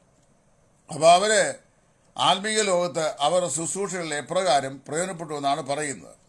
അപ്പം ഞാനീ പറഞ്ഞു വരുന്നൊരു സാരം, നമ്മൾ ഏതെങ്കിലും ഒരു കവലയിലോ അല്ലെങ്കിൽ ഏതെങ്കിലും ഒരു അയൽക്കാരൻ്റെ പുരയിടത്തിലോ അല്ലെങ്കിൽ ഒരു സഭാകളുടെ ഫ്രണ്ടിലോ ഒരു പന്തലിട്ടിട്ട് അവിടെ ഒരു സുവിശേഷ പ്രസംഗം വന്ന് ഒരു സുവിശേഷം പ്രസംഗിച്ചാൽ ആ യോഗത്തെ സഭായോഗം എന്ന് നമുക്ക് വിശേഷിപ്പിക്കാനാവില്ല. സഭായോഗങ്ങളുടെ നിയന്ത്രണം സംബന്ധിച്ചാണ് കൊരിന്ത്യർ ലേഖനത്തിൽ അപ്പോസ്തലൻ പറയുന്നത്, അല്ലാതെ പബ്ലിക് ഫോറത്തിലുള്ള ശുശ്രൂഷയെക്കുറിച്ചല്ല. അതുകൊണ്ട് സ്ത്രീകൾ പബ്ലിക് ഫോറത്തിൽ സുവിശേഷം പ്രസംഗിക്കാൻ കൃപ ലഭിച്ച ആളുകൾ അവരത് ചെയ്യുന്നത് നമുക്ക് വിലക്കാനായിട്ട് അവകാശം ഉണ്ടെന്ന് എനിക്ക് തോന്നുന്നില്ല. നമ്മൾ സംഖ്യാപുസ്തകം വായിക്കുമ്പോൾ അവിടെ ഒരു സംഭവം വായിക്കുന്നുണ്ട്. പാളയത്തിൽ അകത്ത് കുറേ ആൾക്കാർ പ്രവചിക്കുകയാണ്. പ്രവചിക്കുമ്പോൾ പാളയത്തിൻ്റെ പുറത്ത് 2 ആൾക്കാർ പ്രവചിക്കുന്നു. അപ്പോൾ പ്രവചിക്കുന്നവരെല്ലാം പാളയത്തിൻ്റെ അകത്താണ് പ്രവചിക്കുന്നത്. അപ്പോൾ 2 ആളുകൾ പാളയത്തിൻ്റെ പുറത്ത് പ്രവചിക്കുന്നതുകൊണ്ട് യോശുവ ഓടിച്ചെന്ന് മോശയോട് പറഞ്ഞു, യജമാനെ അവരെ വിലക്കണമേ, കാര്യം അവർ പാളയത്തിൻ്റെ പുറത്തുനിന്ന് പ്രവചിക്കുകയാണ്. അപ്പോൾ മോശ അന്ന് പറഞ്ഞൊരു വാക്ക് ശ്രദ്ധിക്കണം, ഇന്ന് ഇസ്രായേൽ ജനം മുഴുവൻ പ്രവചിക്കുന്നവരായിരുന്നെങ്കിൽ കൊള്ളായിരുന്നു എന്ന് ഞാൻ ആഗ്രഹിക്കുന്നു. അപ്പോൾ ഇസ്രായേൽ ജനം മുഴുവൻ എന്ന് പറഞ്ഞാൽ അതിൽ സ്ത്രീയും പുരുഷനും യുവാവും യുവതിയും എല്ലാവരും ഉൾപ്പെടും. അപ്പോൾ അങ്ങനെ വരുമ്പോൾ ഇവിടെ വേറെ പ്രശ്നം, പഴയ നിയമത്തിൻ്റെ പ്രമാണം കൊണ്ട് പുതിയ നിയമ ഉപദേശത്തെ നിയന്ത്രിക്കരുത് എന്നൊരു സഹോദരൻ എഴുതി. അദ്ദേഹത്തിൻ്റെ പേരൊന്നും ഞാൻ പറയുന്നില്ല. ഈ പഴയ നിയമത്തെക്കുറിച്ചും പുതിയ നിയമത്തെക്കുറിച്ചും സാമാന്യമായൊരു വിവരം എനിക്കും ഉണ്ടെന്നാണ് ഞാൻ മനസ്സിലാക്കുന്നത്. പൗലോസ് ദൈവാത്മാവ് എനിക്കുമുണ്ട് എന്ന് തോന്നുന്നു പറഞ്ഞ പോലെ എനിക്കും ഇതിനെക്കുറിച്ച് വ്യക്തമായൊരു ഇതുണ്ട്. ഞാനൊരു വിഷയങ്ങൾ പറയാം. നമ്മുടെ പല സംവിധാനങ്ങളും വചനം എന്ത് പറയുന്നു എന്നതിനേക്കാൾ റിജിഡിറ്റി എന്ത് പറയുന്നു എന്ന് വെച്ചുകൊണ്ടാണ് നടന്നുകൊണ്ടിരിക്കുന്നത്. ഉദാഹരണം പറഞ്ഞാൽ, സ്ത്രീ സഭയിൽ മിണ്ടരുന്ന വിഷയത്തെക്കുറിച്ച് നമ്മൾ വളരെ ബോധവാന്മാരാണ്. പക്ഷേ ഭാര്യയെ ഉപേക്ഷിച്ച് രണ്ടാമതൊരാളെ വിവാഹം കഴിക്കരുത് പറയുന്ന വിഷയത്തെക്കുറിച്ച് പറയുമ്പോൾ മത്തങ്ങ പോലെ കവളങ്ങ് കൂർക്കും ചില ആൾക്കാരുടെ. സത്യമായി പറയുന്നത്, ഇനി അത് തെറ്റാന്ന് പറഞ്ഞവനെ നഖശികാന്തി എതിർക്കുകയും ഉപദ്രവിക്കുകയും അവനെ ഹ്യൂമിലിയേറ്റ് ചെയ്യുകയും ശുശ്രൂഷ രംഗത്ത് അടിച്ചമർത്തുകയും ചെയ്യും. ഞാൻ അതിൻ്റെ ഒരു ഇരയാണ്. എനിക്കത് പറയുന്നതിന് യാതൊരു മടിയില്ല. എന്നെ തൂക്കിക്കൊല്ലാൻ വിധിച്ചാലും എനിക്കൊരു പ്രയാസവുമില്ല. അപ്പോൾ ഞാൻ ഉള്ള കാര്യമാണ് പറയുന്നത്. അതിപ്പോൾ എൻ്റെ മക്കളെ ആണെങ്കിലും എൻ്റെ സ്വന്തം സഹോദരന്മാരെയാണെങ്കിലും ഞാൻ അങ്ങനെ പറയുള്ളൂ. കാര്യം ദൈവദാസനിലേക്ക് അങ്ങനെ പറയാൻ പറ്റുള്ളൂ. അതുകൊണ്ടാണ് പറയുന്നത്. ഇപ്പം ഞാൻ പറഞ്ഞത്, ഈ ചില കാര്യങ്ങളിൽ നമ്മൾ ഒരു വിട്ടുവീഴ്ചയില്ലാതെ, പൗലോസ് അങ്ങനെ പറഞ്ഞിട്ട് സ്ത്രീ സഭായോഗങ്ങൾ മിണ്ടാൻ പാടില്ല, അതുകൊണ്ട് നീ സ്ത്രീ അനങ്ങരുത് എന്ന് പറയുന്ന ഉപദേശം നമ്മൾ വളരെ റിജിഡിറ്റിയോട് പറയുകയും, അതേസമയത്ത് ഭാര്യയെ ഉപേക്ഷിച്ച് മറ്റൊരു സ്ത്രീയെ വിവാഹം കഴിക്കുന്നവർ വ്യഭിചാരം ചെയ്യുന്നു എന്ന് പറഞ്ഞ കാര്യം മിണ്ടാതെ അങ്ങനെ സമയം ഇപ്പോൾ അത് എല്ലായിടത്തും മിക്കവാറും ഒക്കെ അങ്ങ് ഒരു നടപ്പായിപ്പോയി. അതുകൊണ്ട് അതിനെ മിണ്ടാതെ അങ്ങ് ഇരിക്കാനേ ഒക്കുകയുള്ളൂ എന്നുള്ള സമീപനം ചെയ്യുമ്പോൾ ഇതിനെ പരീക്ഷഭക്തി എന്നേ പറയാൻ സാധിക്കൂ. ഇതിനെയാണ് കർത്താവ് എതിർത്തത്. പരീക്ഷന്മാരും ന്യായശാസ്ത്രന്മാരുമായി നിങ്ങൾക്ക് അയ്യോ കഷ്ടം എന്ന് കർത്താവ് പറഞ്ഞ ഈ മനോഭാവത്തെയാണ്. അപ്പോൾ റിജിഡിറ്റി എന്ന് പറയുമ്പോൾ ഞാൻ മനസ്സിലാക്കുന്നിടത്തോളം സ്കോട്ട്ലൻഡിൽ നിന്ന് ഈ കേരളത്തിൽ വന്ന സായിന്മാരായിരുന്നു വലിയ റിജിഡായിട്ടുള്ള സായിന്മാർ. ഈ സായിന്മാർ വന്നിട്ട് നമ്മുടെ പിതാക്കന്മാർ പറഞ്ഞു ഇന്ന പോലെയൊക്കെയാ കാര്യമില്ല. അവരതെല്ലാം വിശ്വസിച്ചു. കാര്യം നമ്മുടെ പിതാക്കന്മാർ അന്ന് ഈ വേദപുസ്തകം ആർത്തിയോടെ കേൾക്കാൻ കിട്ടിയ അവസരങ്ങളാണ്. അവരതെല്ലാം കേട്ടു, പഠിച്ചു, അവരങ്ങനെ തന്നെ പഠിപ്പിച്ചു. അങ്ങനെ നമുക്ക് ഇങ്ങനെ കിട്ടിയ ഒരുപാട് വേദപുസ്തകത്തിൽ അസ്പഷ്ടതയുള്ള അല്ലെങ്കിൽ വ്യക്തമായി നിർദ്ദേശമില്ലാത്ത പല കാര്യങ്ങളും ഓവർ എംഫസിസ് ചെയ്ത് റിജിഡിറ്റി സൂക്ഷിക്കുന്ന പ്രവണത ദൈവസഭകൾക്ക് ഇന്നുണ്ട്. ഞാൻ ഇവിടെ സൂചിപ്പിക്കട്ടെ, ഇപ്പോൾ ഇത് ഞാൻ പറയുമ്പോൾ ഞാൻ വേർപാട് ഉപദേശത്തിന് വിപരീതമായി പറയും നോക്കിയ ആൾക്കാർ പറയും. ഞാൻ വേർപാട് ഉപദേശത്തിന് വിപരീതമായിട്ട് പറയുന്ന ഉള്ള കാര്യമായി പറയുന്നത്. അല്ലെ ഇതിനു വേണ്ടി ഒരു പബ്ലിക് ഫോറം ഉണ്ടാക്കി അവിടെ ഒരു ഡിബേറ്റോ ചർച്ചയോ വെക്കട്ടെ, ഞാൻ വന്നെൻ്റെ വിഷയം പറയാം. സ്ത്രീകളെ ഒരു രണ്ടാംകിട വർഗത്തിൽപ്പെട്ട ആൾക്കാരാണ് നമ്മൾ ചിന്തിക്കരുത്. ഇപ്പോഴത്തെ ഈ ഫെമിനിസ്റ്റുകളെ സമ്മതിക്കുകയില്ല. അപ്പോൾ അതുകൊണ്ട് അവർ രണ്ടാം ചേരിയിൽപ്പെട്ട രണ്ടാംകിട വർഗമല്ല. പുരുഷോടൊപ്പം സമത്വ സൃഷ്ടിയാണ്, ദൈവത്തിൻ്റെ സൃഷ്ടിയാണ്. എന്നാൽ അവക്കുള്ള കീഴ്വഴക്കം, സബ്ജക്ഷൻ എന്ന് പറയുന്നത് പുരുഷനോടുള്ള സബ്ജക്ഷനാണ്.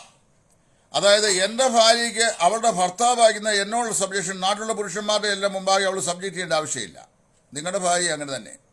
അപ്പം നിങ്ങളുടെ ഭർത്താക്കന്മാർ കീഴ്പ്പെടണം, നാട്ടിലുള്ള ഭർത്താക്കന്മാർക്കെല്ലാം കീഴ്പ്പെടേണ്ട ആവശ്യമുണ്ടോ? അങ്ങനെ വേദപുസ്തകമുണ്ട്. ഭാര്യമാർ നിങ്ങളുടെ ഭർത്താക്കന്മാർക്ക് കീഴ്പ്പെടുവിൻ എന്ന് പറയുന്നത് നാട്ടിലുള്ള മുഴുവൻ ഭർത്താക്കന്മാർക്ക് ഈ സ്ത്രീ കീഴ്പ്പെടണം എന്നൊരു വേദപുസ്തകത്തിൽ ബാക്കിയില്ല. അത് അവരുടെ ഭർത്താക്കന്മാരുടെ കാര്യമാണ്. അപ്പോൾ അങ്ങനെ വേദപുസ്തകത്തെ അതിൻ്റെ കോണ്ടെക്സ്റ്റ് കൊണ്ട് നമ്മൾ പ്രശ്നങ്ങൾ ഉണ്ടാകാതെ വ്യാഖ്യാനിക്കുമ്പോൾ ദൈവസഭയിൽ, അതായത് ദൈവത്തെ ആരാധിക്കുവാൻ സഭ കൂടിയിരിക്കുന്ന വീണ്ടും ജനിച്ച വിശുദ്ധന്മാരുടെ കൂടിവരവുകൾ സ്ത്രീകൾ പുരുഷന്റെ മേൽ ആധിപത്യം നടത്തുവാനോ അധികാരം നടത്താനോ അവിടെ പുരുഷനെ ഉപദേശിക്കാനോ സഭയെ ലീഡ് ചെയ്യാനോ വേദപുസ്തകം അനുവദിക്കുന്നില്ല എന്നുള്ളതാണ് പൗലോസ് പറയുന്നതിൻ്റെ ആദർശപരമാകുന്ന സത്യം. അല്ലാതെ സ്ത്രീയെ മിണ്ടാൻ പാടില്ല എന്ന് പറയുന്ന അവസ്ഥ അത് സായിപ്പന്മാർ കൊണ്ടുവച്ച വ്യവസ്ഥയാണ്. ഇനി മറ്റൊരു വിഷയം പറയാം. നമ്മുടെ ബ്രദറൻ സഭ ഒഴികെ ബാപ്റ്റിസ്റ്റുകാരുടെ 59 വിഭാഗങ്ങൾ എനിക്കറിയാം. ഈ 59 വിഭാഗങ്ങളിലും സ്ത്രീകൾ സ്തോത്രം ചെയ്യുകയും പ്രാർത്ഥിക്കുകയും പാട്ട് കൈകാര്യം ചെയ്യുകയും ഒക്കെ ചെയ്യുന്നുണ്ട്. അതുപോലെ തന്നെ Anglican, Methodist, Lutheran, CSI, CNI മുതലായ സഭാവിഭാഗങ്ങളെല്ലാം സ്ത്രീകൾ അവരുടെ ശുശ്രൂഷകൾക്ക് വിവിധ നിലയിൽ പാർട്ടിസിപ്പേഷനുള്ള സഭകളാണ്. അപ്പോൾ പറയാതെ എപ്പിസ്കോപ്പൽ സഭകൾ വചനപ്രകാരമുള്ളതാണെന്ന് പറയും. അപ്പോൾ ഇനി അടുത്തത് കരിസ്മാറ്റിക്കലിൻ്റെയും പെന്തക്കോസ്തുകാരുടെയും സഭയിൽ പെന്തക്കോസ്തുകാർ ഇതുവരെ പാസ്റ്റർമാരെ, മിസ്സസ് പാസ്റ്ററെ അവരോധിച്ചിട്ടില്ല. അതായത് പാസ്റ്റർമാരാണ് ഉള്ളത്, പാസ്റ്റർത്തിമാരില്ല. ഇനി ഭാവിയിൽ ഉണ്ടാകുമോ എന്ന് ചോദിച്ചാൽ എനിക്കറിയാൻ വയ്യ. കാര്യം ഈ പോക്ക് പോയാൽ ചിലപ്പോൾ ഉണ്ടായെന്നും വരാം, ഇല്ലെന്നൊന്നും പറയാൻ ഒക്കില്ല. കാര്യം അവിടെ ഒരുപാട് സംവിധാനങ്ങൾ സ്വീകരിക്കപ്പെടുന്ന ഒരു സഭയാണ്. അതവരെ കുറ്റപ്പെടുത്തി ഞാൻ പറയുകയല്ല. ദൈവവചനത്തിൽ പറയപ്പെട്ടിരിക്കുന്ന ഉപദേശ സത്യങ്ങൾക്ക്, വചനം അരക്കൊട്ടുറപ്പിക്കുന്ന ഉപദേശങ്ങളിൽ നിന്ന് അവരവരുടേതായ ഏത് ഇറക്കുമതിയും സ്വീകരിക്കുവാൻ വിശാലമായ വളക്കൂറുള്ള മണ്ണായിട്ടാണ് കരിസ്മാറ്റിക്കുകളുടെയും പെന്തക്കോസ്റ്റുകളുടെയും സഭാവിഭാഗങ്ങളിരിക്കുന്നത്. അതുകൊണ്ടാണ് വിശുദ്ധ ചിരി, കോര, വിശുദ്ധ അലക്ക്, ചാട്ടം, ഓട്ടം, മറിച്ചിൽ, ഇങ്ങനെ ലോകത്തുള്ള സ്ലേയിങ് ഇൻ ദ സ്പിരിറ്റ്, ഇങ്ങനെ ലോകത്തുള്ള മുഴുവൻ സാധനങ്ങളും അവിടെ ചിലവാകുകയും ഇവിടെ ചിലവാകാതിരിക്കുകയും ചെയ്യാൻ കാരണം. അപ്പോൾ അതുകൊണ്ട് എൻ്റെ വിഷയം അതല്ലാത്തതുകൊണ്ട് ഞാനിലേക്ക് പ്രവേശിക്കുന്നില്ല. അതുകൊണ്ട് അനധി വിദൂര ഭാവിയിൽ പാസ്റ്റർമാരെ ചിലപ്പോൾ ഒരു പക്ഷേ അവിടെ വാഴിച്ചു എന്ന് വരാവുന്നതാണ്. അതൊന്നും ഇപ്പോൾ പറയാനൊക്കെ ഇല്ലെന്നൊന്നും പറയാനൊക്കുകയില്ല. ചിലപ്പോൾ അങ്ങനെയൊക്കെ ഉണ്ടാവാം. ഇപ്പോൾ പാസ്റ്റർമാരാണ് അത് കൈകാര്യം ചെയ്യുന്നത്. എന്നാൽ ഈ CSI സഭകളിലെ പുരോഹിതന്മാരെ ഓൾറെഡി അവർ ആക്കി വെച്ചിട്ടുണ്ട്. Marthoma, orthodox, Yakobaya, Methodist, Anglican, Lutheran സഭകളിൽ അങ്ങനെ സ്ത്രീകൾ പൗരോഹിത്യ ശുശ്രൂഷയിലില്ല. എന്നാൽ ബാപ്റ്റിസ്റ്റുകാരുടെ എല്ലാ സഭകളിലും, അമേരിക്കൻ ഐക്യനാടുകളിലെ മുഴുവൻ ബാപ്റ്റിസ്റ്റ് സഭാകളുടെ സഭകളിലും സ്ത്രീകൾക്ക് സംസാരിക്കാൻ അനുവാദം കൊടുക്കുന്ന വിഭാഗമാണ്. അങ്ങനെ വന്നു കഴിഞ്ഞാൽ ആഗോള വ്യാപകമായി പറഞ്ഞാൽ 2 ലക്ഷമോ 2.5 ലക്ഷമോ അല്ലെങ്കിൽ 3 ലക്ഷമോ മെമ്പേഴ്സ് മാത്രമുള്ള ബ്രദറൻ സഭയ്ക്ക് മാത്രം എന്നൊരു ഉപദേശമില്ല. ബ്രദറൻ സഭ പഠിപ്പിക്കുന്ന ഉപദേശത്തിൽ ഈ പറയപ്പെട്ട ഉപദേശത്തിൻ്റെ റെസ്ട്രിക്ഷൻ ഉണ്ട്. ഏതാ? ദൈവസഭ കർത്താവിനെ ആരാധിക്കാൻ കൂടി വരുമ്പോൾ അവിടെ പുരുഷന്മാർ സന്നിധിയാകുന്ന സ്ഥലത്ത് സ്ത്രീകൾ അധികാരം നടത്താനോ നേതൃത്വം നടത്താനോ ഉപദേശിപ്പാനോ പുരുഷന്റെ മേലെ ആധിപത്യം നടത്തുവാനോ ആ സ്ത്രീകൾക്ക് അനുവാദം പൗലോസ് നൽകിയിട്ടില്ല. വിശുദ്ധന്മാർ സർവ്വസഭകളിലും എന്ന പോലെ സ്ത്രീകൾ സഭായോഗങ്ങൾ മിണ്ടായിരിക്കട്ടെ എന്ന് പറയുന്നത് അവൾ മൗനമായിരിക്കട്ടെ എന്നുള്ള അർത്ഥത്തിലല്ല, ഈ പറയപ്പെട്ട വിഷയങ്ങളിൽ അവൾ മൗനമായിരിക്കട്ടെ എന്നാണ്. അതുകൊണ്ട് സ്ത്രീ ബാക്കി ഒരു കാര്യവും ചെയ്യുന്നുണ്ടോ? സ്ത്രീക്ക് അങ്ങനെയാണെങ്കിൽ സ്ത്രീക്ക് പാടാൻ ഒക്കുകയില്ലല്ലോ, സ്ത്രീക്ക് പാട്ട് പാടാൻ ഒക്കുകയില്ല, സ്ത്രീക്ക് സാക്ഷ്യം പറയാൻ ഒക്കുകയില്ല, ഇതുപോലെ ചെയ്യാൻ ഒക്കുമോ? അപ്പോൾ ആദ്യം നമ്മൾ മനസ്സിലാക്കേണ്ടത് കോണ്ടെക്സ്റ്റ് ഇതേ സംബന്ധിച്ച് എന്ത് പറയുന്നത് മനസ്സിലാക്കണം. കോണ്ടെക്സ്റ്റ് എന്ത് പറയുന്നത് മനസ്സിലാക്കാതെ പിന്നെ വേറെ കാര്യമുണ്ട്. അപ്പോൾ മറ്റേ ഒരു പ്രശ്നമുണ്ട്. അങ്ങനെയാണെങ്കിൽ പിന്നെ നമ്മുടെ ഇടയിൽ ആരും ഇതെന്താ പഠിപ്പിക്കാമെന്ന് ചോദിക്കാം. നമ്മുടെ ഇടയിൽ ആരായി ഇത് പഠിപ്പിക്കുന്നത്? ഏതെങ്കിലും ക്രമരാഹിത്യം ഇവിടെ ഇപ്പോൾ നിലവിലുള്ളത് കണ്ടാൽ അത് തെറ്റാണെന്ന് പറയാൻ ചങ്കൂറ്റമുള്ള ആരെങ്കിലും ഉണ്ടോ? അഥവാ ഒരുത്തം പറഞ്ഞു കഴിഞ്ഞാൽ അവനെ ഓടിച്ചിട്ട് എറിഞ്ഞ് താഴെ ഇടുന്ന സംവിധാനമല്ലാതെ ഇത് തെറ്റാന്ന് പറയാൻ ആരെങ്കിലും ഉണ്ടോ? മൗനം വിദ്വാന ഭൂഷണം എന്ന നിലയിൽ വേദികളും പണവും കാക്ഷിച്ചുകൊണ്ടും അടുത്ത വർഷത്തെ കൺവെൻഷൻ കാക്ഷിച്ചും കമ്മിറ്റിക്കാരെ പ്രസാദിപ്പിച്ചും മൂപ്പന്മാരെ ഒക്കെ അടിമത്വം വിധേയത്വം കാണിച്ചും ഇങ്ങനെ ശുശ്രൂഷക സംഘം മുമ്പോട്ട് പോകുന്ന അല്ലാതെ സാധാരണ നിലയിൽ ഒരു തെറ്റിനെ കണ്ടാൽ അതിനെ തെറ്റാന്ന് ദൈവസ്നേഹത്തിൽ വചനപ്രകാരം ഒരു കറക്ഷൻ പറയുന്ന ആൾക്കാരുടെ എണ്ണം വളരെ കുറവാണ്. പണ്ട് പിതാക്കന്മാരുടെ കാലത്ത് ഉണ്ടായിരുന്നു, ഇപ്പോൾ അത് വളരെ കുറവാണ്. അപ്പോൾ അതിൻ്റെ കാര്യം ഓരോരുത്തരും അവരവരുടെ കാര്യം എന്ന് പറയുന്ന നിലയിലാണ് പോയിക്കൊണ്ടിരിക്കുന്നത്. അപ്പോൾ അതുകൊണ്ട് ഞാൻ ഇത് വളരെ വ്യക്തമായി പറയട്ടെ, സ്ത്രീകളുടെ ഈ പറയപ്പെട്ട പ്രസംഗ കലയുടെ അല്ലെങ്കിൽ ഉപദേശത്തിൻ്റെ റെസ്ട്രിക്ഷൻ സഭായോഗങ്ങളിൽ മാത്രം ബാധകമായ ഒരു വിഷയമാണ്. എന്നാൽ അതുപോലെ ഇതേ സമയത്ത് തന്നെ കുറച്ച് ഈ റിജിഡിറ്റി അങ്ങോട്ട് കൂടിയിട്ട് സ്ത്രീകളുടെ പോലും യോഗത്തിൽ സ്ത്രീകൾ സംസാരിക്കാൻ പാടില്ല എന്നവരെ പഠിപ്പിച്ച ചില ആൾക്കാരുമുണ്ട്. അത് എവിടെ നിന്ന് കിട്ടിയാന്ന് എനിക്കറിയാൻ വയ്യ. അതിൻ്റെ പേരിൽ പല സ്ഥലങ്ങളിലും പ്രശ്നങ്ങളുണ്ടാവുകയും പല സഹോദരിമാരും എന്നോട് എൻ്റെ ഇൻബോക്സ് എഴുതി ചോദിക്കുകയും ചില ടെലിഫോൺ ചെയ്ത് ചോദിക്കുകയൊക്കെ ചെയ്തു. അത് ഞാൻ 1-2 മെസ്സേജിന് മുമ്പ് പറഞ്ഞിട്ടുമുണ്ട്. അപ്പോൾ ഇതൊക്കെ ഒരുതരം പ്രത്യേകമായ ഏതെങ്കിലും പുതിയ നവീന ഉപദേശം പറഞ്ഞാൽ ആളുകൾ ശ്രദ്ധിക്കപ്പെടും എന്ന് ചിന്തിക്കുന്ന ചിന്താഗതി കൊണ്ട് ഉണ്ടാകുന്ന ആശയങ്ങളാണ്. അതല്ല നമുക്ക് ആവശ്യം. നമുക്ക് ആവശ്യം വേദപുസ്തകം എന്ന് പറയുന്നതാണ്. ഇവിടെ നമ്മൾ ഒരു കാര്യം ചെയ്യണം, വേദപുസ്തകത്തിലെ ഉപദേശങ്ങൾ സന്തുലിതമായിട്ടാണ് പോകേണ്ടത്. സ്ത്രീ സഭായോഗങ്ങളിൽ ഇങ്ങനെയുള്ള കാര്യം ചെയ്യാൻ പാടില്ല എന്ന് പറയുന്ന അവർ തന്നെയാണ് പറയുന്നത്. ഇപ്പുറത്ത് ഭാര്യയെ ഉപേക്ഷിക്കരുതെന്നും ഭർത്താവിനെ ഉപേക്ഷിക്കരുതെന്നും ഉപേക്ഷിച്ചാൽ രണ്ടാമത് വിവാഹം കഴിക്കരുതെന്നും സഭയിൽ ഭിന്നത ഉണ്ടാക്കരുതെന്നും ഭിന്നത ഉണ്ടാക്കുന്നവനെ 1-2 പ്രാവശ്യം ബുദ്ധിയുപദേശം ചെയ്ത ശേഷം അവനെ ഒഴിവാക്കാനും പിന്നെ സഭയിൽ ഡിസിപ്ലിനറി ആക്ഷൻ വേണമെന്നും സഭയിൽ മൂപ്പന്മാരെ മനുഷ്യനെ മാനുഷികമായ പരികളിൽ തിരഞ്ഞെടുക്കാൻ പാടില്ലെന്നും പരിശുദ്ധാത്മാവ് കൃപാവരങ്ങൾ കൊണ്ടും വിശുദ്ധ ജീവിതം കൊണ്ടും സാക്ഷ്യം കൊണ്ടും വെളിപ്പെടുത്തുന്നവരെ സഭ സ്വീകരിക്കാൻ മാത്രമേ പാടുള്ളൂ എന്ന് പറയുന്നതെല്ലാം ഇതിനോട് തുല്യ പ്രാധാന്യമുള്ള ഉപദേശങ്ങളാണ്. ആവക ഏരിയയിലെല്ലാം നമ്മൾ അവഗണന കാണിക്കുകയും ഇതുപോലുള്ള 1-2 കാര്യങ്ങൾ മാത്രം മുൻതൂക്കം നൽകി വളരെ ഗൗരവതരമായി അതിനെ ചർച്ച ചെയ്യുമ്പോൾ അതൊരു ഇംബാലൻസ്ഡ് ഡോക്ടറിനായി വരും. അത് പാടില്ലെന്നാണ് ഞാനീ പറയുന്നത്. പിന്നെ സോഷ്യൽ ഫോറത്തിലെ ശുശ്രൂഷ പറയുമ്പോൾ ഇപ്പോൾ പെന്തക്കോസുകാർക്കും കരിസ്മാറ്റിക്കുകൾക്കും പെന്തക്കോസുകാരേക്കാൾ കുറെ കൂടെ മെച്ചം ഈ കരിസ്മാറ്റിക്കുകളായ വിഷയത്തിൽ. കാരണം കരിസ്മാറ്റിക്കുകളിൽ നമ്മുടെ ഈ ഫിലോകാലിയ മിനിസ്ട്രി ഒക്കെ ചെയ്യുന്ന അതേ ഉണ്ടല്ലോ നമ്മുടെ ഈ മാരിയോ ജോസഫ്, അദ്ദേഹം കത്തോലിക്കനാണെങ്കിലും വളരെ നന്നായിട്ട് ദൈവവചനം കൈകാര്യം ചെയ്യുന്ന ഒരാളാണ്.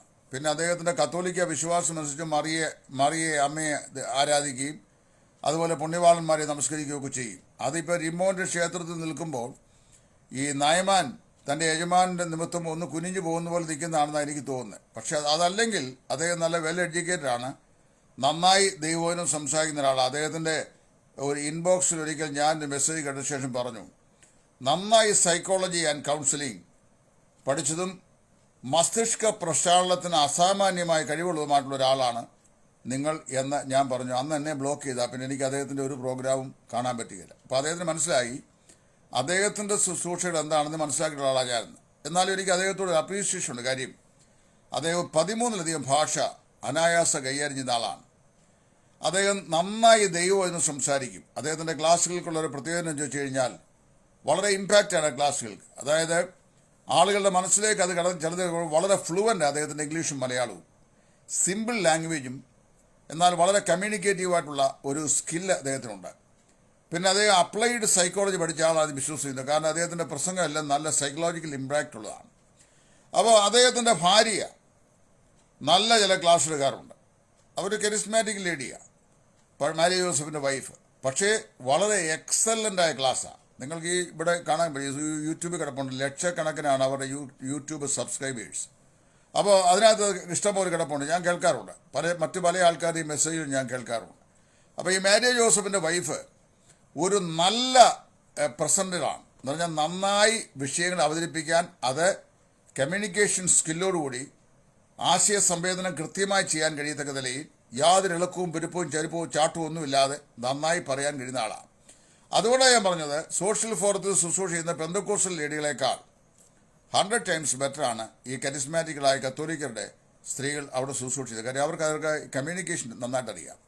എന്നാൽ പെന്തക്കോസ്റ്റലെ സ്ത്രീകൾ ഇപ്പോൾ ഒരുപാട് എണ്ണമറ്റ ആളുകൾ ഈ സോഷ്യൽ ഫോറത്തിലുണ്ട്. അവരെയൊക്കെ നിയന്ത്രിക്കാൻ ഒന്നാമത് സോഷ്യൽ ഫോറം എൻ്റേതല്ല, ഞാനും അതിനകത്തൊരു അതിഥി എന്നുള്ളതേ ഉള്ളൂ. 2, എനിക്ക് അവരുടെ മേലെ ആധിപത്യവും അധികാരമൊന്നുമില്ല. വേറൊരു സ്ത്രീയുടെ മേലെ അവളുടെ ഭർത്താവിന് മാത്രമേ അധികാരമുള്ളൂ, നമുക്കാർക്കും അധികാരമില്ല. അപ്പോൾ അതുകൊണ്ട് അങ്ങോട്ടൊന്നും കൽപ്പിക്കാനൊന്നും നമുക്ക് അവകാശമില്ല. എന്നാൽ അവർ ഈ ശുശ്രൂഷ വരുമ്പോൾ ഈ പഠിച്ചത് പാടുക എന്നൊരു സംവിധാനമുണ്ട്. അതെങ്ങനെയാണെന്ന് ചോദിച്ചു കഴിഞ്ഞാൽ, ഇപ്പോൾ ഈ പെന്തക്കോസ്റ്റൽ സഹോദരന്മാർ അവർക്ക് പ്രസംഗത്തിൻ്റെ ഒരു ശൈലിയുണ്ട്. അത് കുറച്ച് ആവേശം കൂടിയ ശൈലിയാണ്. കേൾക്കുന്ന ജനം മനസ്സിലാക്കുന്നുണ്ടോ ഇല്ലയോ എന്നുള്ള അവർക്കൊരു വിഷയമല്ല. അതിങ്ങനെ അങ്ങ് ആവേശം മൂത്തിങ്ങനെ നന്നായിട്ട് അങ്ങ് പറയുക. ഇതിനിടയ്ക്ക് വാക്കിൽ വരുമ്പോൾ ഗ്ലോറി, ഹാലലുയ്യ, സ്തോത്രം, പ്രൈസ് ദി ലോർഡ്, ദൈവത്തിന് സ്തോത്രം എന്നിങ്ങനെ പറയുന്ന ആ ശൈലി ഇത് പബ്ലിക്കിൽ വരുമ്പോൾ ഒരു അരഗൻസിയായിട്ട് വരും. അതുകൊണ്ട് ഈ ലൈവിൽ മിനിസ്ട്രി വരുമ്പോൾ എല്ലാവരുടെയും ശുശ്രൂഷകൾ എല്ലാവരും ആസ്വദിക്കുകയില്ല. കാരണം അറിയാവോ, അതിനൊരു പ്രത്യേകതയുണ്ട്. ഇപ്പോൾ തിരുവട്ടാർ ആർ കൃഷ്ണൻകുട്ടി അവറുകൾ കേരളത്തിൽ എവിടെ പ്രസംഗിക്കാമെന്നാണ്, കേരളത്തിലും തമിഴ്നാട്ടിലും അതുപോലെ തന്നെ അദ്ദേഹം പ്രസംഗിച്ച സ്ഥലങ്ങളും തമിഴ്നാട്ടിലൊക്കെ അദ്ദേഹത്തിലൂടെ അസംഖ്യം മീറ്റിങ്ങിൽ ഞാൻ പോയിട്ടുണ്ട്. അപ്പം അങ്ങോട്ട് ചെന്ന് കഴിഞ്ഞാൽ ചെന്തമിഴിലാണ് പ്രസംഗിക്കുന്നത്. അപ്പം കടവുളിൻ മക്കളെ എന്ന് പറഞ്ഞ് അദ്ദേഹം തുടങ്ങിക്കഴിഞ്ഞാൽ നോട്ട് മാല കോർത്തുകൊണ്ട് കഴുത്തേൽ ഹാരമണിയിക്കുന്നത് അസംഖ്യം വേദികൾ ഞാൻ കണ്ടിട്ടുണ്ട്, ഞാൻ ഇരിക്കുന്ന വേദികൾ തന്നെ. അപ്പോൾ കാരണം എന്ന് വെച്ചാൽ അതേ ഒരു ജനകീയ പ്രഭാഷകനായിരുന്നു, അല്ല ഒരു ബ്രദറൻ പ്രഭാഷകനല്ല. മിക്കവാറും സഭകളുടെ എല്ലാം പ്രസംഗകർക്ക് അവരുടെ സഭയുടെ ഒരു ടോണിലുള്ള പ്രസന്റേഷൻ ഉണ്ട്. പെന്തക്കോസ്റ്റൽസിന് ഈ പറയപ്പെടുള്ള ആവേശത്തോടു കൂടിയ പ്രൈസ് ദി ലോർഡ്, ഗ്ലോറി, ഹാലലുയ പറഞ്ഞ് ഇടയ്ക്ക് ഇങ്ങനെ രീഗമന, ഉടമന, രീഗസി അതൊക്കെയുള്ള വിഷയങ്ങളൊക്കെ പറഞ്ഞ് മാത്രമേ അവരുടെ പ്രസംഗത്തിൻ്റെ ശൈലിയാണ്.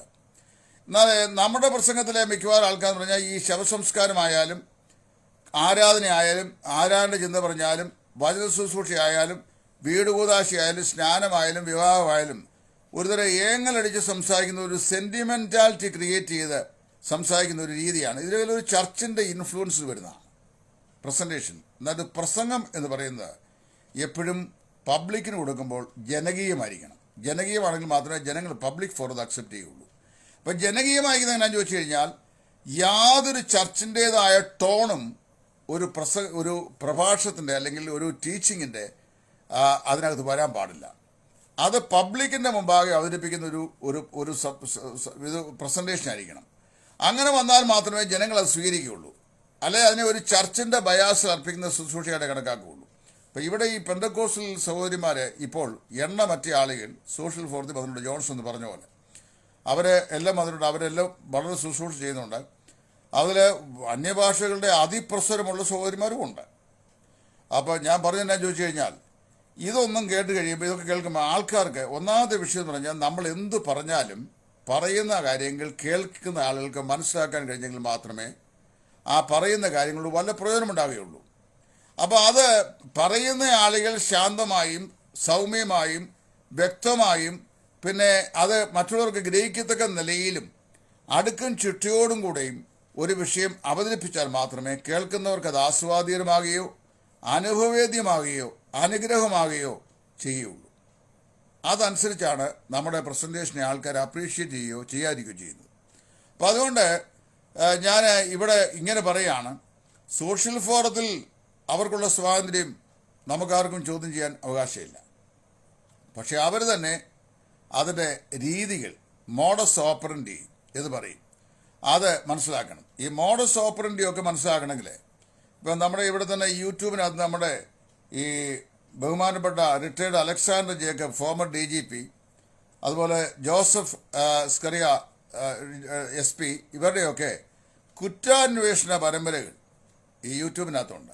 ചരിത്രം എന്നിലൂടെ എന്ന് പറഞ്ഞ് ജോസഫ് സാറിൻ്റെ ഉണ്ട്. അപ്പോൾ ഞാൻ ഈ പകലൊക്കെ ഇരിക്കുമ്പോൾ ലക്ഷത്തെയും കിട്ടുമ്പോൾ അത് കേൾക്കും. അത് കേൾക്കുന്നറിയാവും, ഈ പോലീസ് ഡിപ്പാർട്ട്മെൻറ്റ് കള്ളന്മാർ, കൊലപാതകികൾ, തെളിയപ്പെടാത്ത കേസുകൾ, ഇതൊക്കെ തെളിയിക്കാനും അതിൻ്റെ അറ്റവും തുമ്പും കണ്ടുപിടിക്കാനും വേണ്ടിയുള്ള ഒരു മോഡസ് ഓപ്പറൻഡി അവർക്ക് കിട്ടിയ ട്രെയിനിങ്ങും പിന്നെ അവരുടെ മനസ്സിൻ്റെ കോമ്പിറ്റൻസിയും കൊണ്ട് അവർ ഡെവലപ്പ് ചെയ്ത് അത് ഉപയോഗിക്കാറുണ്ട്. ഈ മോഡസ് ഓപ്പറൻഡി എന്ന് പറയുന്നത് വലിയ പ്രധാനപ്പെട്ട വിഷയമാണ്. അപ്പോൾ ഈ മോഡസ് ഓപ്പറൻഡി ഒക്കെ പഠിക്കണമെങ്കിൽ വാസ്തവത്തിൽ ഒരു നല്ല ബൈബിൾ കോളേജിലോ ബൈബിൾ സെമിനാറിലോ ഒക്കെ പഠിക്കുന്നുണ്ട് അത് സാധിക്കുന്നത്. അതല്ലാതെ എവിടെയെങ്കിലും ഒക്കെ എന്തെങ്കിലുമൊക്കെ ജോലി കഴിച്ചു സുപ്രഭാതത്തിൽ വന്ന് സുവിശേഷ വേലിലേക്ക് ഇറങ്ങിയിട്ട് വലിയ പ്രസംഗനായിട്ടൊക്കെ മാറിക്കഴിഞ്ഞാൽ പ്രസംഗിക്കാൻ കഴിയും. അതിന് വാസ്തവത്തിൽ സെമിനാരി പഠനമൊന്നും വേണമെന്ന് ഞാൻ പറയുകയില്ല. കാര്യം കർത്താവിൻ്റെ ശിഷ്യന്മാരാരും സെമിനാരി പഠിച്ചുകൊടുന്നതായിരുന്നില്ല. എന്നാൽ അവർക്ക് പ്രസംഗിക്കാൻ പറ്റും. 2ാം ക്ലാസ് വിദ്യാഭ്യാസം ഉണ്ടായിരുന്ന ആൾക്കാരും വളരെ ശക്തമായി പ്രസംഗിച്ചിട്ടുണ്ട്. അത് ഒന്നുമില്ലാത്തവരും പ്രസംഗിച്ചിട്ടുണ്ട്. CS മാത്യുവിനെ പോലെയുള്ള ദൈവദാസന്മാരും ഒക്കെ വളരെ ശക്തമായി ദൈവകൃപയിൽ വചനം സംസാരിക്കുന്ന ആൾക്കാർ വലിയ വിദ്യാഭ്യാസമുള്ളവരല്ല. അതുകൊണ്ട് ഈ വിദ്യാഭ്യാസത്തിന് അനിവാര്യതയല്ല. എന്നാൽ ഈ ഇങ്ങനെയുള്ള മെത്തേഡുകൾ, അതായത് എങ്ങനെയാണൊരു വിഷയം പ്രസൻറ്റ് ചെയ്യേണ്ടത്, ഏത് സാഹചര്യത്തിലാണ് പ്രസൻറ്റ് ചെയ്യേണ്ടത്, ആരോട് എങ്ങനെയാണ് സംസാരിക്കേണ്ടത് എന്നൊക്കെയുള്ള മോഡസ് ഓപ്പറൻഡികൾ പഠിക്കാൻ കഴിയുന്നത് അത് പഠിപ്പിക്കുന്നൊരു സ്ഥാപനത്തിൽ കൂടെ ട്രെയിനിങ് കിട്ടിയാൽ മാത്രമേ പറ്റുകയുള്ളൂ. അല്ലാതെ അത് സാധിക്കുകയില്ല. അപ്പോൾ അതുകൊണ്ട് നമ്മൾ സാധാരണ ഈ സദൃശവാക്യങ്ങളിൽ വാക്യമുണ്ട്, നീ രാജാവിനൂടെ ഭക്ഷണത്തിലിരിക്കുമ്പോൾ നിന്റെ സമീപം ഇരിക്കുന്നവൻ ആരെന്ന് നീ അറിഞ്ഞുകൊള്ളുക. നീ ഒരു ഭോജനപ്രിയനാകുന്നുവെങ്കിൽ നിന്റെ തൊണ്ടയ്ക്കൊരു കത്തി വെച്ചുകൊള്ളുക. അപ്പം ഞാൻ ആദ്യം അത് വാക്യം വായിച്ചു കഴിഞ്ഞപ്പോൾ നമ്മൾ രാജാവിനോട് ഭക്ഷണത്തിലിരിക്കുമ്പോൾ തൊണ്ടയ്ക്കൊരു മൂർച്ചയുള്ള കത്തിയും കൂടെ വെച്ചേക്കണമെന്നാണ് എനിക്ക് ആദ്യം തോന്നിയത്. പക്ഷേ അങ്ങനെയല്ല. അതിൻ്റെ അർത്ഥം എന്നാന്ന് ചോദിച്ചു കഴിഞ്ഞാൽ അതൊരു എന്താ പറയുന്നത്, ഈ എറ്റിക്കറ്റിനോട് ബന്ധപ്പെട്ടാണ്. അതായത് നമ്മുടെ സാംസ്കാരികയോട് ബന്ധപ്പെട്ട നമ്മുടെ സമീപം ഇരിക്കുന്ന ആളിൻ്റെ മാന്യത നമ്മൾ മനസ്സിലാക്കി വേണം നമ്മുടെ ബിഹേവിയറിസം എന്ന് പറയാനാ ആ വാക്യോട് പറയുന്നത്. യഹോവ എൻ്റെ ഇടയനാകുന്നു, എനിക്ക് മുട്ടുണ്ടാകില്ല എന്ന് മലയാളം കഴിഞ്ഞാൽ പിന്നെ യഹോവ ഇടയനായ കാലെ മുട്ട് കാണുകരുത് അതിൻ്റെ അർത്ഥം. അങ്ങനെയല്ല. ഇംഗ്ലീഷിൽ വ്യക്തമാണ്, I shall not have want എന്നാണ്. എനിക്ക് ഈ പ്രയാസങ്ങളും ദാരിദ്ര്യവും ഉണ്ടാകില്ല അതിൻ്റെ അർത്ഥം. കാര്യം ഇടയൻ ആടിൻ്റെ ആവശ്യങ്ങൾ അറിയുന്നു.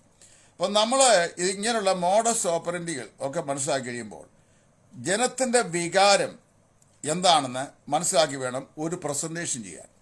അത് ഈ ലേഡികൾക്ക് പലർക്കും അറിയാൻ വയ്യ. അതുകൊണ്ട് ഈ ഫോറത്തിൽ ജോലി ചെയ്യുന്ന ഈ പ്രസംഗിക്കുന്ന സ്ത്രീകളെല്ലാം കൂടെ എൻ്റെ നേരെ തിരിഞ്ഞു വരരുത്. കാര്യം എനിക്ക് വേണ്ടുവോളം ചുമക്കാൻ വയ്യാത്ത ഉപദ്രവങ്ങളും മഹാപീഡനവും വിമർശനങ്ങളും ഒക്കെ ഉള്ള ഒരു മനുഷ്യനാണ്. ഞാനൊരു നന്മയ്ക്ക് വേണ്ടി പറഞ്ഞെന്നുള്ളേ ഉള്ളൂ. ഇന്നത്തെ കാലത്ത് നന്മ മക്കളോട് പോലും പറയാൻ ഒക്കുകയില്ല, അങ്ങനത്തെ കാലമാണ്. അപ്പോൾ അതുകൊണ്ട് ഈ മോഡസ് ഓപ്പറൻഡി മനസ്സിലാക്കി കഴിയുമ്പോൾ ഒന്നാമത് മനസ്സിലാക്കേണ്ടത് ഈ പബ്ലിക്കിൽ നമ്മളെ കേൾക്കുന്ന ആളുകളെല്ലാം പെന്തക്കോസുകാരല്ലെന്ന് മനസ്സിലാക്കണം. പബ്ലിക്കിൽ ഒരു എത്രയോ ആൾക്കാർ, ഇപ്പോൾ എൻ്റെ ടൈം ലൈൻ എടുത്തു കഴിഞ്ഞാൽ അതിനകത്ത് RSSകാരായ സഹോദരന്മാരുണ്ട്, മുസ്ലിങ്ങളായ ചില സ്നേഹിതരുണ്ട്, ഹിന്ദുക്കളുടെ നാനാവിഭാഗങ്ങളിൽപ്പെട്ട ആളുകൾ എൻ്റെ ഫേസ്ബുക്ക് സ്നേഹിതരായിട്ടുണ്ട്, എൻ്റെ വ്യക്തികളായ സ്നേഹിതന്മാരുണ്ട്, BMSൻ്റെ ആൾക്കാരുണ്ട്. ഇടതുപക്ഷ ജനാധിപത്യ മുന്നണി ആൾക്കാരുണ്ട്, കോൺഗ്രസ്സുകാരുണ്ട്, പെന്തക്കോസുകാരും ബ്രദറുകാരും മാർത്തോമക്കാരും CSIക്കാരും CNIക്കാരും ഉണ്ട്. അപ്പം ഞാൻ അഡ്രസ്സ് ചെയ്യുന്നത് ഒരു ജനറൽ ഫോറത്തെയാണ്. ആ ജനറൽ ഫോറത്തെ ആകുമ്പോൾ പൗലോസ് ഒരു സ്റ്റേറ്റ്മെൻറ്റ് പറഞ്ഞു, യഹൂദന്മാർക്ക് ഞാൻ യഹൂദന്മാരെ പോലെയായി, യവനന്മാർക്ക് ഞാൻ യവന്മാരെ പോലെയായി, ഏത് വിധേനയും ചിലരെ ക്രിസ്തുവിനായി നേരിടുന്നത് ഞാൻ എല്ലാവർക്കും എല്ലാമായി തീർന്നു എന്ന് പറഞ്ഞു കഴിഞ്ഞാൽ യഹൂദന്മാരുടെ കൾച്ചർ എന്താണെന്ന് യഹൂദനറിയും. ഇപ്പോൾ പൗലോസ് അറിയാം, അവൻ്റെ യഹൂദനാണ്. അപ്പോൾ യഹൂദന്മാരുടെ ആവശ്യങ്ങൾ അറിഞ്ഞ ആ മോഡസ് ഓപ്പറേഷനിലാണ് യഹൂദന്മാരുടെ അദ്ദേഹം സംസാരിക്കുന്നത്.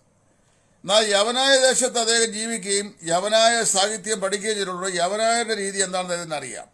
അതുകൊണ്ട് ഈ യവനായ രാജ്യങ്ങളെല്ലാം അദ്ദേഹം സഞ്ചരിക്കുമ്പോൾ അവരുടെ രീതിയിലാണ് അവർക്ക് അവിടെ സംസാരിക്കുക. അദ്ദേഹത്തിന് അതുകൊണ്ടാണ് അരയോപ കുന്നുമേ ചെന്ന് കഴിയുമ്പോൾ യവനായ രാജ്യമായിരിക്കുന്ന ഈ അഥേനയിൽ ചെന്ന് കഴിഞ്ഞപ്പോൾ നിങ്ങൾ ഭൂമിയിലുള്ള സകല മനുഷ്യരിലും അതിഭക്തന്മാർ ഞാൻ കാണുന്നു. ഒരു സിറ്റുവേഷൻ സൈക്കോളജി ഉപയോഗിക്കുക.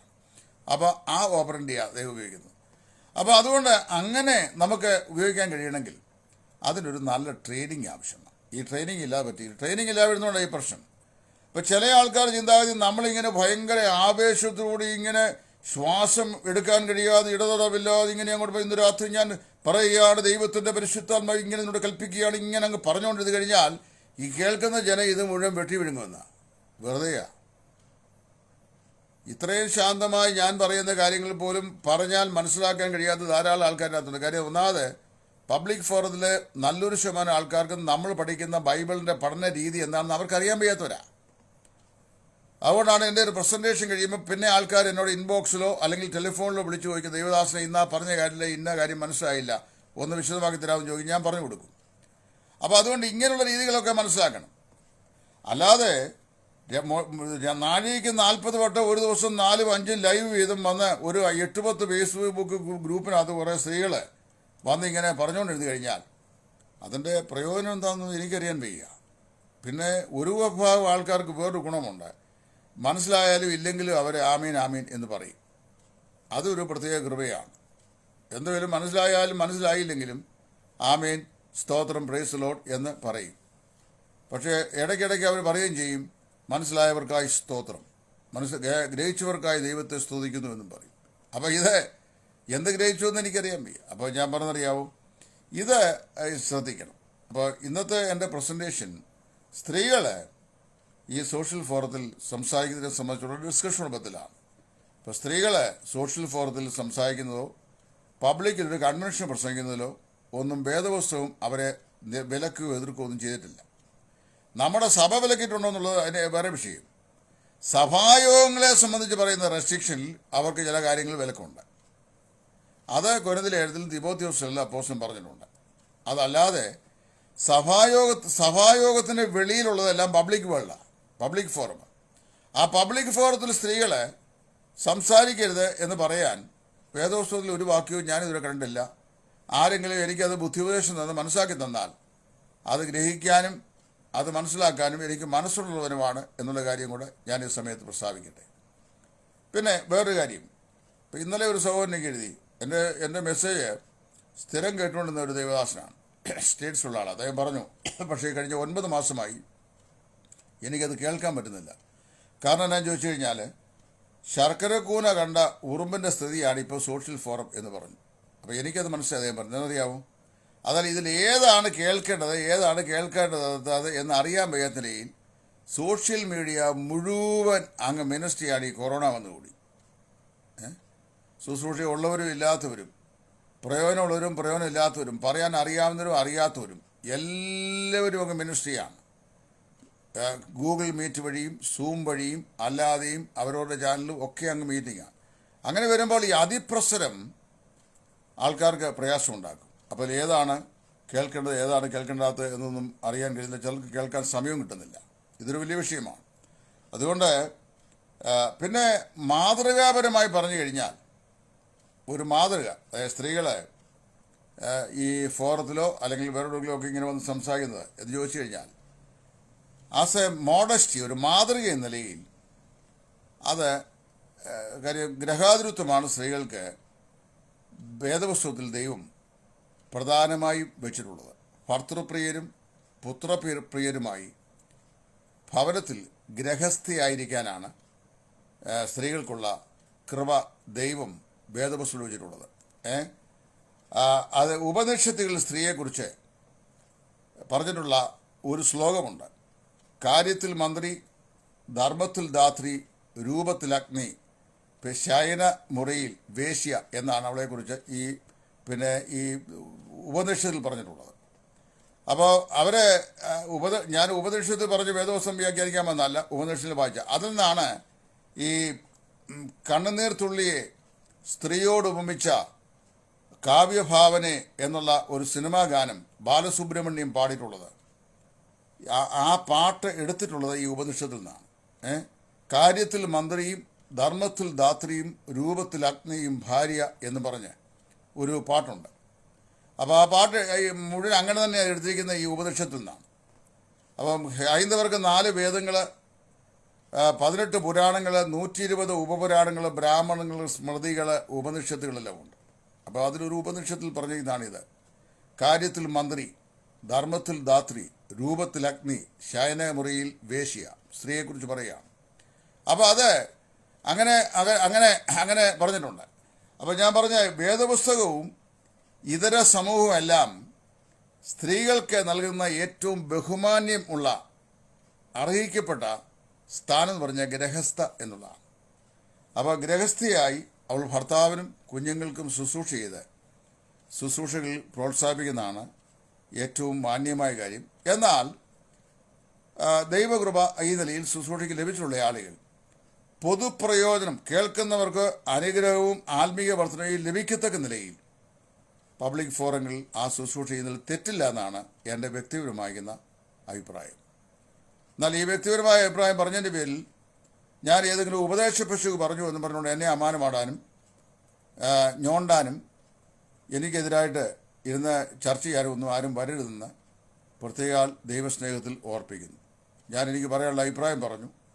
നിങ്ങൾ ആർക്കെങ്കിലും ഈ അഭിപ്രായത്തെ ഖണ്ഡിക്കാൻ താല്പര്യമുണ്ടെങ്കിൽ അതിനുള്ള സ്വാതന്ത്ര്യം നിങ്ങൾക്കത് ദൈവസ്നേഹത്തിൽ ഉണ്ടായിരിക്കും. പക്ഷേ അത് കർത്താവിനോടുള്ള സ്നേഹത്തിലും വചനത്തോടുള്ള സ്നേഹത്തിലും മാത്രം ആയിരിക്കണം എന്ന് ഞാൻ ഓർപ്പിക്കുന്നു. വളരെ നീണ്ടുപോയി എന്ന് ചിന്തിക്കുന്നു. ഞാൻ തൽക്കാലം നിർത്തട്ടെ. സ്ത്രീകളുടെ റെസ്ട്രിക്ഷൻ, ശുശ്രൂഷ റെസ്ട്രിക്ഷൻ, കൊരിന്ത്യ ലേഖനം, തിമോത്തിയോസിന്റെ ലേഖനം, ഈ ലേഖനങ്ങളുടെ അടിസ്ഥാനത്തിൽ അത് സഭാ യോഗങ്ങളോട് മാത്രം ബന്ധപ്പെട്ട റെസ്ട്രിക്ഷനാണ്. അതിന് വെളിയിൽ സ്ത്രീകൾക്കുള്ള ആത്മീയ ശുശ്രൂഷയെ നിയന്ത്രിക്കാൻ വേദപുസ്തകത്തിൽ ഒരു വാക്യം പോലും ഈ 40 വർഷവും ഞാൻ വായിച്ചിട്ടില്ല എന്നുള്ള സത്യം തുറന്നു പറഞ്ഞു. ഏതെങ്കിലും സ്ത്രീകൾക്ക് ദൈവത്തിൻ്റെ പരിശുദ്ധാത്മാവിന് കൃപാവരങ്ങൾ എല്ലാവർക്കും ദൈവം കൊടുത്തിട്ടുണ്ട്. സഭയ്ക്കാണല്ലോ കൃപാവരം കൊടുത്തത്. അതിൽ പുരുഷന് മാത്രമായിട്ടല്ല കൊടുത്തിട്ടുള്ളത്, സഭയ്ക്കാണ് കൊടുത്തിട്ടുള്ളത്. അപ്പോൾ അതിൽ ഇങ്ങനെയുള്ള ഏതെങ്കിലും ടീച്ചിങ്ങോ പ്രീച്ചിങ്ങോ ഒക്കെ ദൈവം സ്ത്രീകൾക്ക് കൊടുത്തിട്ടുണ്ടെങ്കിൽ പബ്ലിക് ഫോറത്തിൽ അവർ ചെയ്യുന്നത് ചെയ്യട്ടെ. കാര്യം ഏത് വിധേനയും ചിലർ രക്ഷിക്കപ്പെടുകയോ ഏത് വിധേനയും ചിലർ തീയിൽ നിന്ന് വലിച്ചെടുക്കപ്പെടുകയോ കർത്താവിൻ്റെ വചനം കേട്ട് അനുഗ്രഹിക്കപ്പെടുകയോ ചെയ്യുന്നെങ്കിൽ അതിന് നാമായിട്ട് ഒരു തടസ്സമായി നിൽക്കരുത് എന്നാണ് എൻ്റെ വ്യക്തിപരമാകുന്ന താല്പര്യം. സ്ത്രീകളെ സൃഷ്ടിയിൽ സമത്വമുള്ളവരായും ഇരട്ടി ബഹുമാനത്തിന് യോഗ്യരായും ഞാൻ കാണുകയും ആ നിലയിൽ പരിഗണിക്കുകയും ചെയ്യുന്നു. നമ്മുടെ വീക്ഷണം ഈ പറയപ്പെട്ട പാരമ്പര്യങ്ങൾ കൊണ്ടോ അല്ലെങ്കിൽ സഭാ സ്പിരിറ്റ് കൊണ്ടോ ഉള്ള നിയന്ത്രണത്തിലാകാതെ ദൈവവചനപ്രകാരം ആയിരിക്കട്ടെ എന്ന് ശുപാർശ ചെയ്തുകൊണ്ട് ഞാൻ നിങ്ങൾക്കെല്ലാവർക്കും നന്ദി അർപ്പിച്ചുകൊണ്ട് തൽക്കാലം നിർത്തുന്നു. ദൈവം എല്ലാവരെയും അനുഗ്രഹിക്കട്ടെ. കർത്താവിൻ്റെ ശുശ്രൂഷയിൽ സുവിശേഷകൻ Titus from Edayaranmula. Thank U.